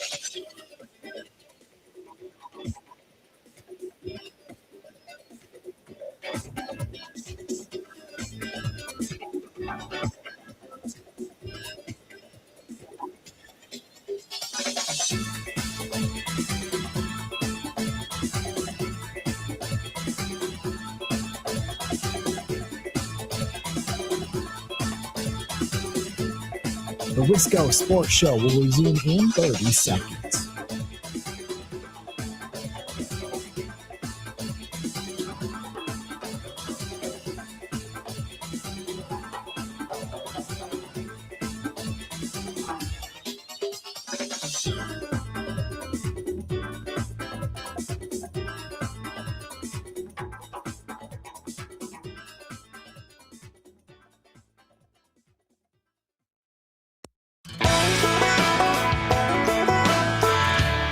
Wisco Sports Show, Monday mailbag in about 25 minutes. So submit your questions, grantbills21@gmail.com. There's another piece of college football news that I want to discuss in that segment. I'll save it. We can keep on track with the Packers and get right back to your phone calls here. 608-321-1670. We've kind of hit it from all angles so far. First hour was more specifically talking about yesterday, the approach to punt a game, good, bad, and different, how we feel about it. And in this hour so far, mostly just looking at the season big picture. So right back to your calls, like I said. Wisco Sports Show, who's this? Grant, it is Anthony in La Crosse, man. How's it going? I'm excellent, Anthony. How about you? I was in La Crosse yesterday. I did a little ice fishing, and then I enjoyed a Packers potluck at a bar on 3rd Street. What a great time. Man, you really can't ask for more. How was the ice? It was actually very good. I went back behind Nutbush, some backwaters back there, because I'm not walking out on Lake Onalaska, man. I'm not taking an hour to get out where the fish are. I don't have a snowmobile. Exactly. And then if you're not biting, get your hiking shoes on again and get going. You hike for a half hour, you drill a hole, you sit down, you jig for 5 minutes. You're like, what am I doing out here? But if you only walk 5 minutes to the spot you're fishing, that's not a big deal.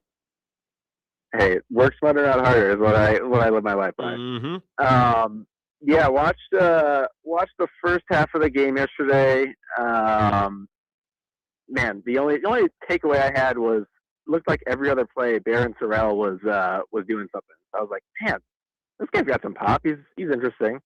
And it just made me think how eerily similar Rashawn Gary is playing like Nick Perry after we signed him to that big contract in, when was that, 2016, 17, I think? Somewhere in that morass of mid-Packers football, yeah. Yeah, so Rashawn Gary is really giving off Nick Perry vibes post-contract, and just makes me regret signing him, but also didn't really have any better options at the time. I doubt the Packers' ability to just be able to lock it in for 4 games for the playoffs. I think they're definitely talented enough, and division game this Saturday, I think they can beat the Bears, but barring some, upsets in the schedule, there's just been too many games this year where they just have left too much on the table. Yeah. Matt LaFleur is good for one just idiotic thing a game where it's like, dude, just do the common thing here, and you just got to do the opposite. So that's frustrating. I don't know. There's just too much inconsistency on this team. But I mean, they're still talented. Who knows? Maybe I'm wrong. Hopefully I'm wrong. They can dial it in. Also, shout out to Caleb in La Crosse for the Survivor comments. Got me excited for season 50. Who's your all-time favorite Survivor, Grant? Well, is it a lame answer to?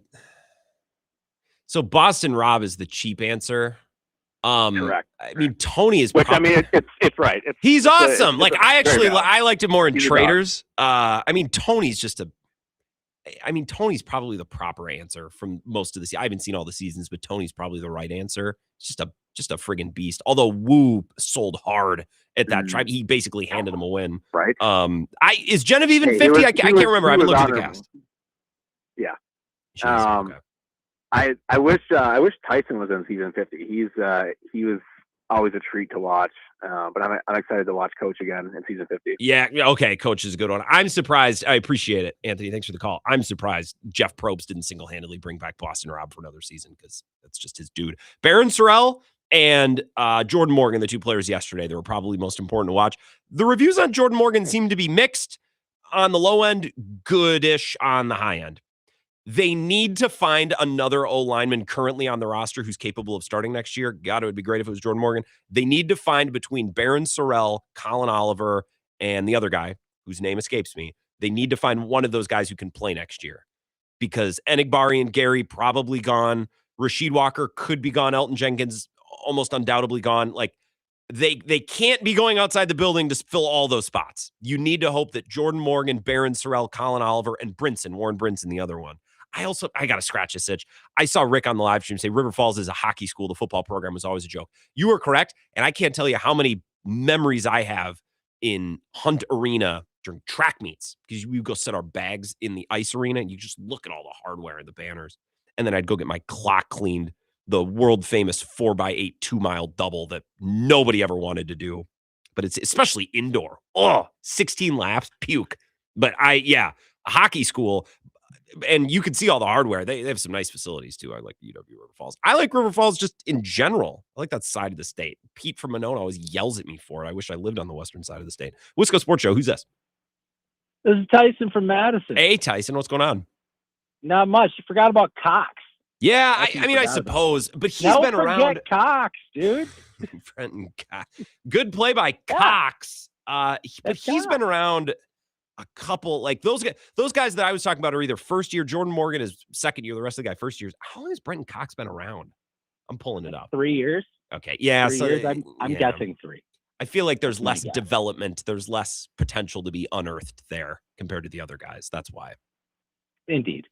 One of your previous callers here, it doesn't seem to me that being in a contract here has been much of a motivation for this franchise for over a decade. That's true. So I can't think of a lot of people that are coming to the end of a contract that have a good year. Nick Perry with the Green Bay. That's probably the one, man. And look how that turned out. Yeah, crappy. So, but I want to be a little more positive. Okay. I don't know. This last game, sure, it was terrible.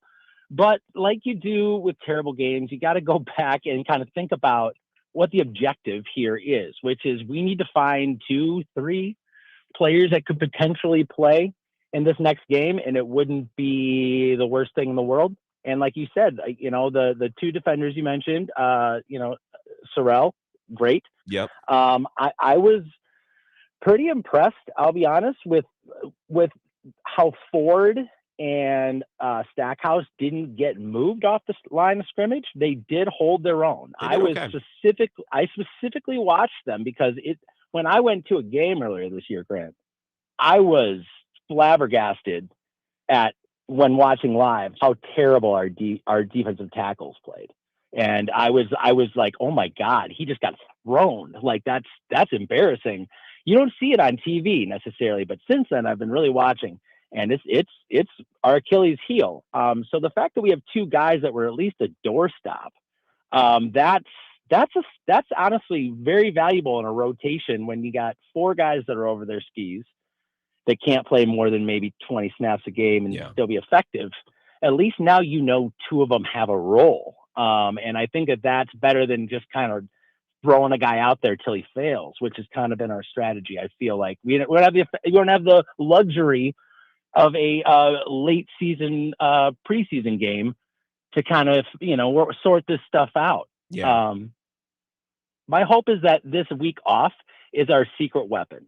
Hopefully. The fact that we rested all of our important players and they got some time to get their strength back and get a head start on preparing themselves for the off season and looking at this next team and who knows, taking whatever vitamins you take that makes playoff football so much better.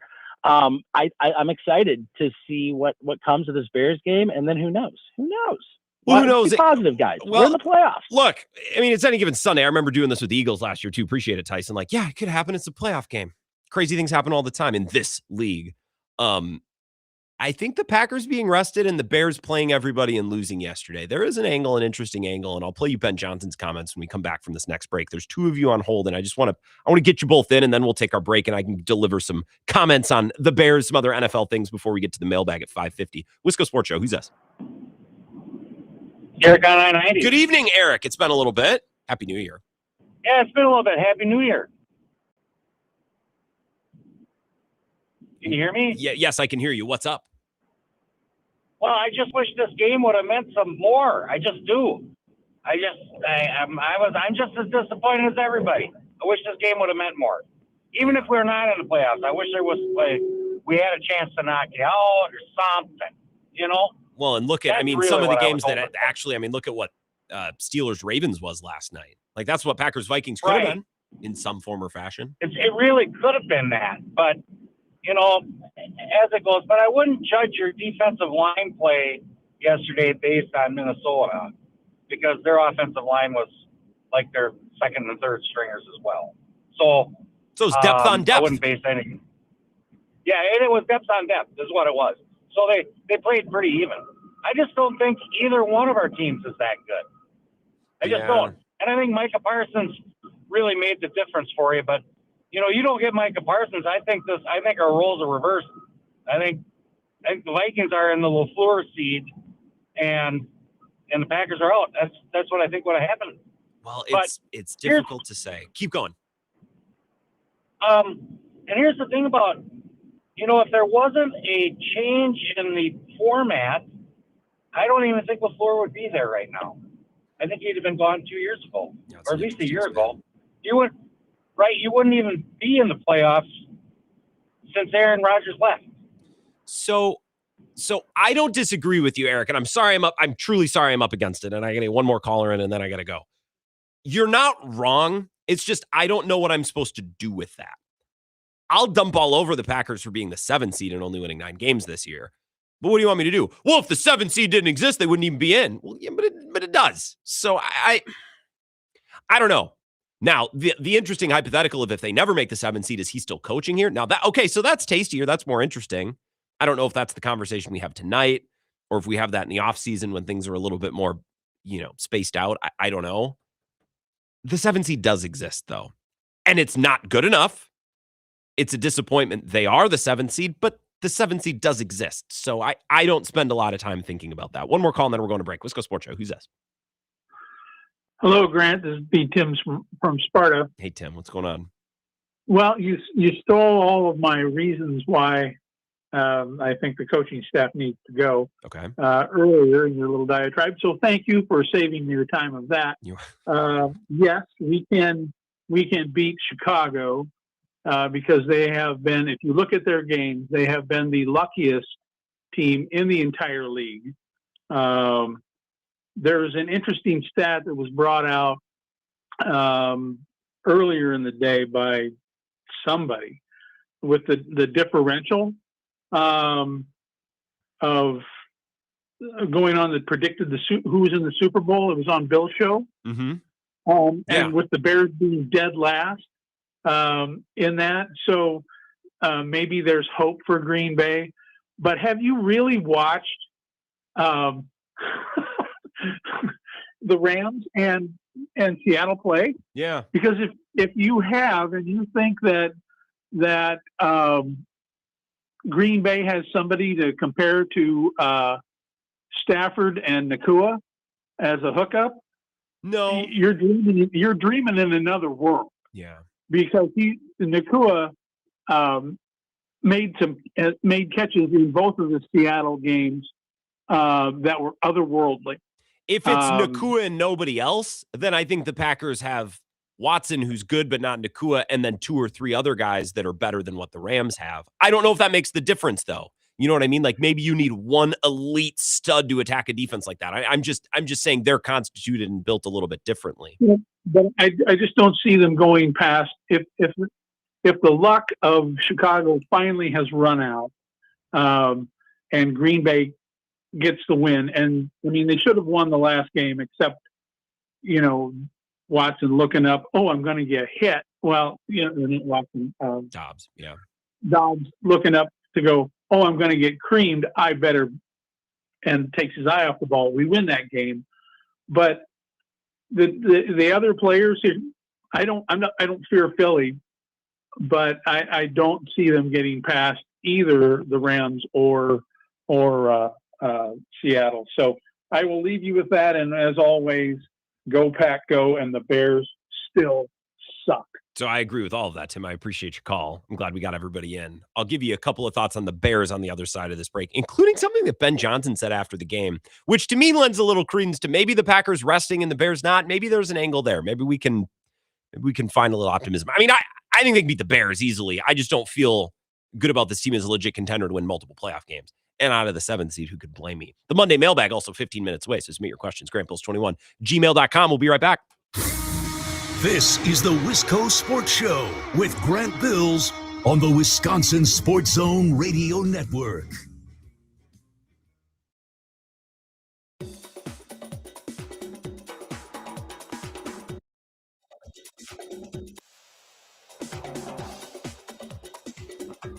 The Wisco Sports Show will resume in 5 minutes.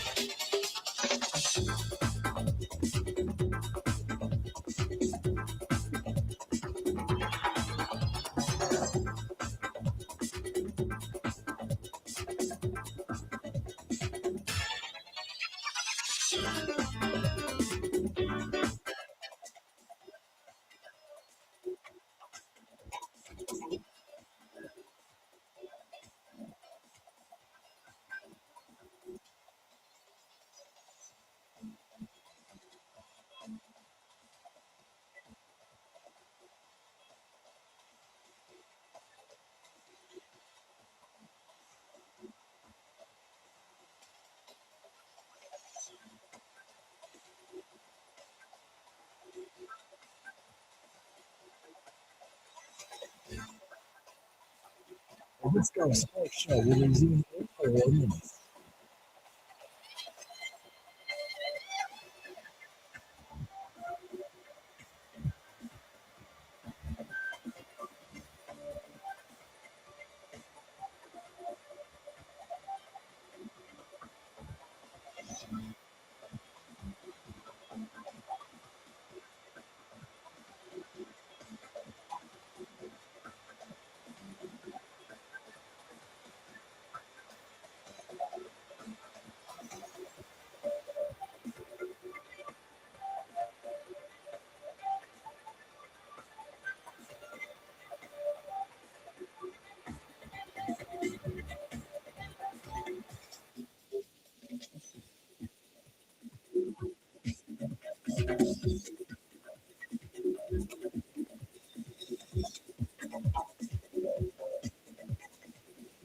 The Wisco Sports Show will resume in 3 minutes.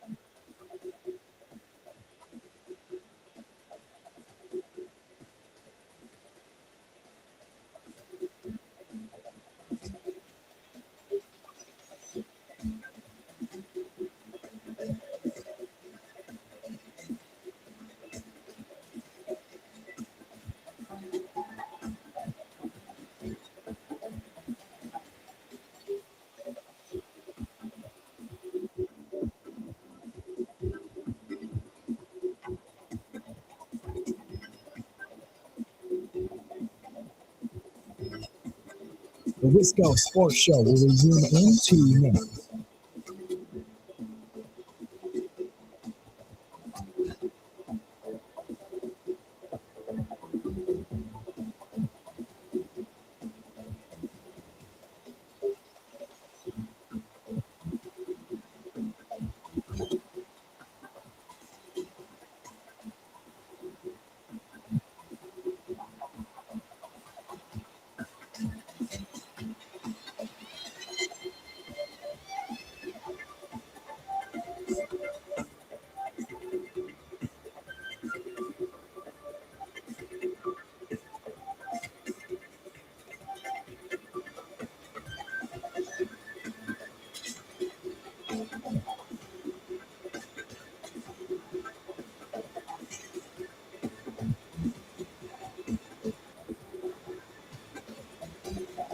The Wisco Sports Show will resume in 1 minute.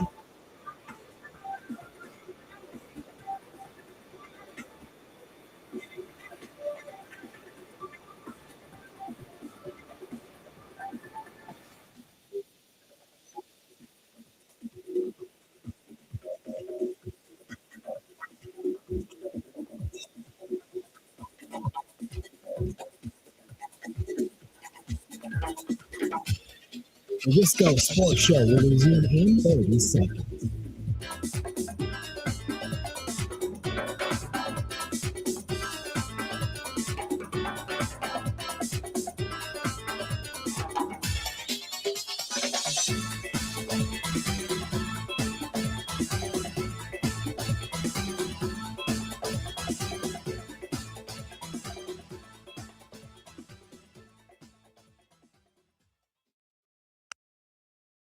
We're quickly turning the page here. Everyone's disappointed. I appreciate, like I said, their effort. Some teams, they rest their starters. We don't.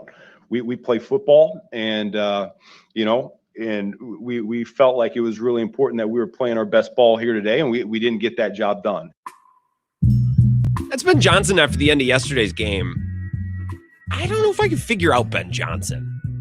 I don't know. There's something about this cat I just can't wrap my arms around, which makes him interesting. This isn't necessarily a criticism. But that shot he took at Matt LaFleur when he was hired, it was a little odd. It's gamesmanship. It's probably not the biggest deal in the world. It's not presented in a way. It wasn't packaged in a way you hear it presented and packaged from most head coaches at their introductory press conferences. And I don't necessarily think that comment is a shot at anybody.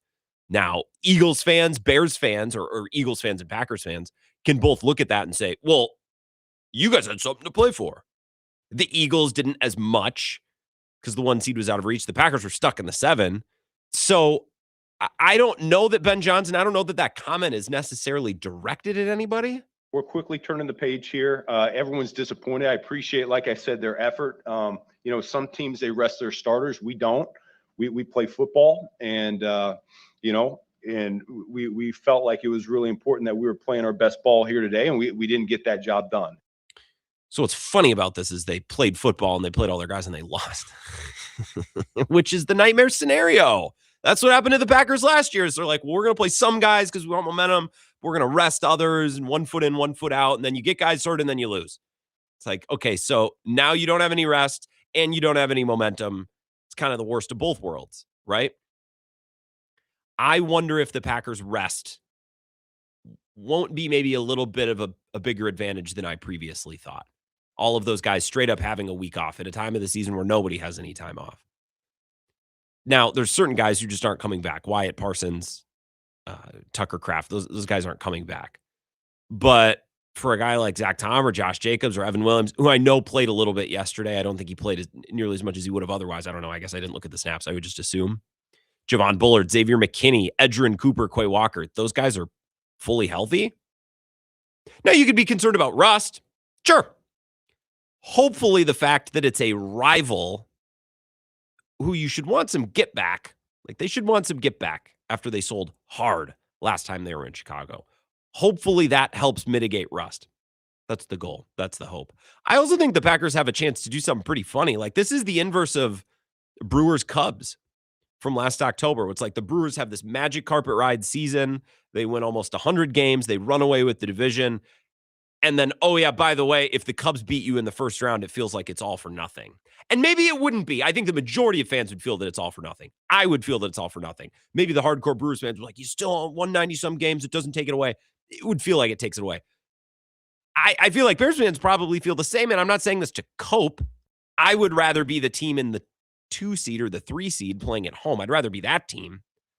But the Packers do have this unique angle here where it's like you can play spoiler to this season. This is the best season they've had in forever, and you could flip it on its head in the first round of the playoffs and make it feel like it's all for nothing.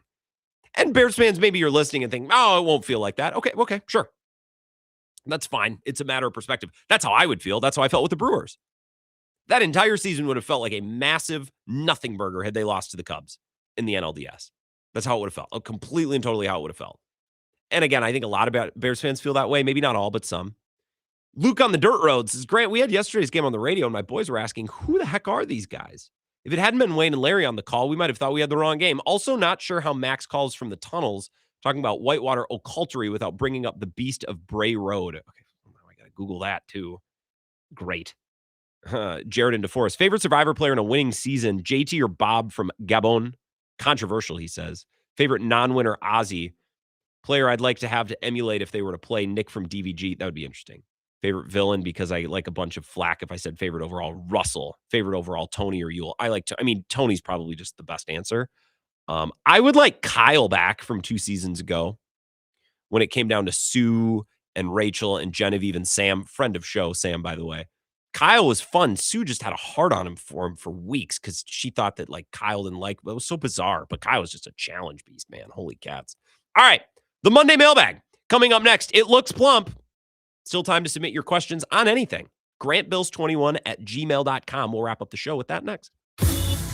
This is the Wisco Sports Show with Grant Bills on the Wisconsin Sports Zone Radio Network.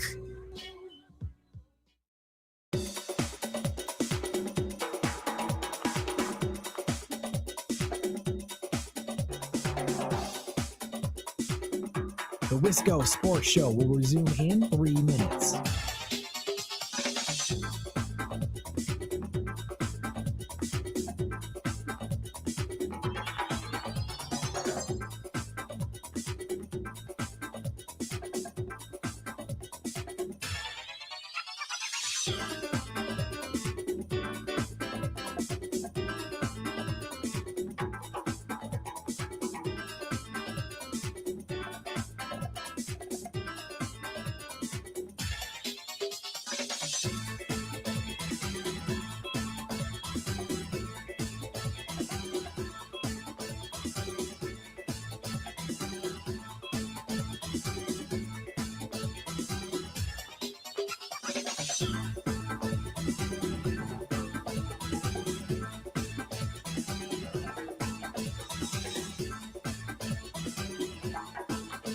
The Wisco Sports Show will resume in 2 minutes.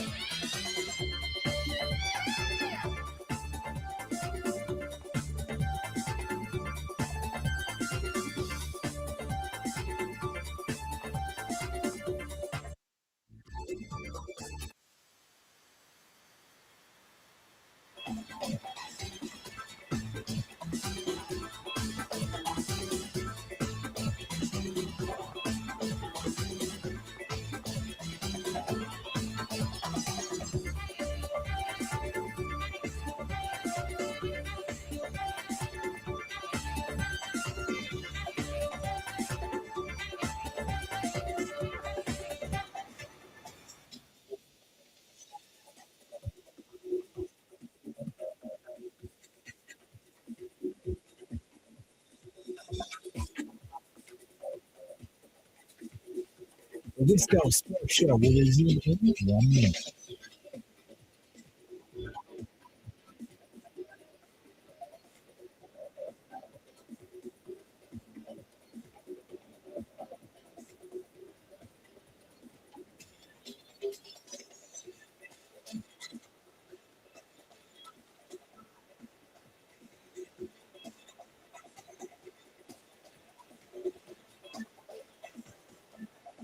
The Wisco Sports Show will resume in 30 seconds.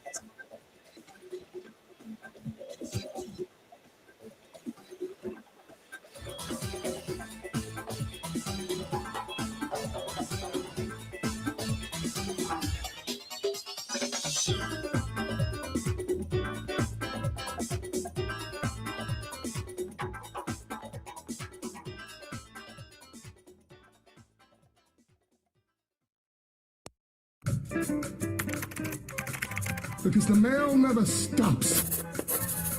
Charles, I'll be writing to you. She's got mail. That's the name of the movie. That's it, honey. There's never a let-up. It's relentless. Every day it piles up more and more and more, and you got to get it up. And the more you get out, the more it keeps coming in. The Monday Mailbag, all questions and topics submitted by you for my consideration and discussion. GrantBills21@gmail.com. Let's get right into it. Tyler in Massachusetts, frequent question asker. Says, hi, Grant. I hope you are surviving the Mondayest of Mondays today. Recently, the town of Haverhill, Massachusetts, has been overwhelmed by a heavy fried dough smell from a new Dunkin' Donuts factory pumping out 1 million donuts a day. Which smell from a Wisconsin institution would you want infiltrating your town or neighborhood in a similar way? Well, this is a little bit of a cop-out answer because my hometown is infiltrated by smells, such as this one. Now, it's been a while. This may have changed. I'm from Menominee, Wisconsin, not Menominee Falls. People ask me, do you mean Menominee Falls? No, I know where I'm from. I'm somewhat of an expert on the subject, actually. And on the Red Cedar River, right below Lake Menominee, there's a big factory. And I don't know what it's called, or I don't know the logistics. Like, it's a food production plant contracted to do what, you know what I mean? Like, City Brewing in La Crosse is contracted to brew certain beers. It's not like Busch Light. It's not the Busch Light Brewery. It's City Brewing, and then they're contracted. So I don't know if it's ConAgra, if it's still ConAgra. I don't know. But they were cranking out Swiss Miss hot chocolate for a long time, and they might still be. And what was so great about it is, along the Red Cedar River, on the other side of the factory, is a trail. The Red Cedar, wouldn't you know it, the Red Cedar Trail, which goes pert near all the way down to Durand through Downsville. But it starts, and I was on the cross country team, track team, so we would go for run. That's just what you do, practice. Just go run a couple miles and then come back. And we would go down that trail. And in the winter especially, you get a nice, what would that be, northerly wind? I don't have a compass. It doesn't matter. You get a nice breeze and hot chocolate powder. Delicious smell. Beats the hell out of City Brewing. Although I'm not against the smell of the brewery in downtown La Crosse. I think it smells like industry and good union jobs. But that's just me. It's not the greatest smell. Christian says, Grant, Happy New Year. Any thoughts or rankings on Cable, Wisconsin? Spent the weekend in some beautiful snow and cold, great ice fishing, and lots of cold sodas. I got to say, and I'm embarrassed to say this, I've never been to Cable. I have been everywhere west of Cable. I've been Stone Lake, Birchwood, Sorona, Haugen, Spooner, Minong, Barnes, Gordon, Solon Springs, I believe is the locals call it. but I've never gone slightly east. I've never done 63 north of Hayward. I wanted to get up to Lake Grindstone to fish walleyes because I have a buddy who lives up there, but I'm just so busy. Been up to Barnes, Iron River, but never over towards Lake Owen and Cable. Would like to go. It's a great, Cable has good comedic punch. If you're just dead naming northern Wisconsin towns, I just got to go up to Cable. Like, it's got great pop. I've never been there though, so I can't give you anything on that. Sorry, Christian. I love the question though. Alex says, not sure if you're doing the mailbag today. Well, it is Monday. However, I remember back in the fall, you said you would dread the entire Cubs Brewers series, which is how I feel about this game. You were a bigger baseball Brewers fan than me, so this question is a no-brainer. But I'm wondering if you would take a future Brewers wildcard loss to the Cubs for an automatic Packers win this weekend. No. Because I can't have anything good happen under the steward. I can't have anything good happen when Craig Counsell's in charge there. Just be bad for the brand. So, no. I don't think I would take that. I think I would take it now, but future Grant would be mad at me for agreeing to that. I think. Pretty darn sure. Yeah, give me the pack. Yeah, this is a tough one. No, I would not do that. The Brewers aren't winning the Packers aren't winning the Super Bowl this year. I feel pretty darn sure. Weirder things have happened, but no, I would not do that. Tony in Texas, good call today. Lots of energy, a lot of buzz, a lot of focus from Tony earlier. Says, Grant, would you marry an older, attractive woman for money if it ensured you could buy a house and do the Wisco Sports Show forever? Well, first of all, I don't appreciate the implication that I don't have any money. Now that being said, would I marry an older? How much older, Tony? Like 2 years? Yeah. But like 30, 40? No, I'm not marrying a sugar mama. Although, I mean, I hadn't really thought about it. No, I wouldn't do that. That's just not a good way to find a life partner, Tony. Now, you like moms, as it's been discussed, and it's easy for you to pick up women. You're a highly successful AAU coach. Yeah, would I marry an older? I love how you include an attractive woman for money if it ensured you could buy a house and do the Wisco Sports Show forever. I don't know. Is this what I'm going to do my entire life? I think about that sometimes. I love my job. Like, is this what I'm going to do? I don't know. Getting existential in the mailbag. Tony, I think no. I think I would like a lady my age. Goose Egg says, what if she's 70 and ready to kick the bucket? Thomas says, Polydent old. Grant needs an old lady with 200 acres of stream throwing fluid and a mild cough. I don't think I can do that. Need a nice young lady my age. Shared values and interests. That ain't happening. Shared interest. You guys listen to this show. You know there's nobody out there like that. But, one day we'll find something close and then settle. Johnny Cribbage says, Kaukauna paper sulfur. Yeah, you guys over there on that side of the state, you're built different. You just smell paper. My hometown smelled like Swiss Miss. Cardinal Glass is there too, but to my knowledge, there is no smell. They're just melting sand or whatever they do in there. I took a field trip there once upon a time. Obviously don't remember it. Not an indictment to my teacher or our tour guide. I was a crappy student. All right, that's it. Tomorrow, Mike Clemens at 5:30. Look forward to that. And maybe we can talk about some of the coaching hirings and firings.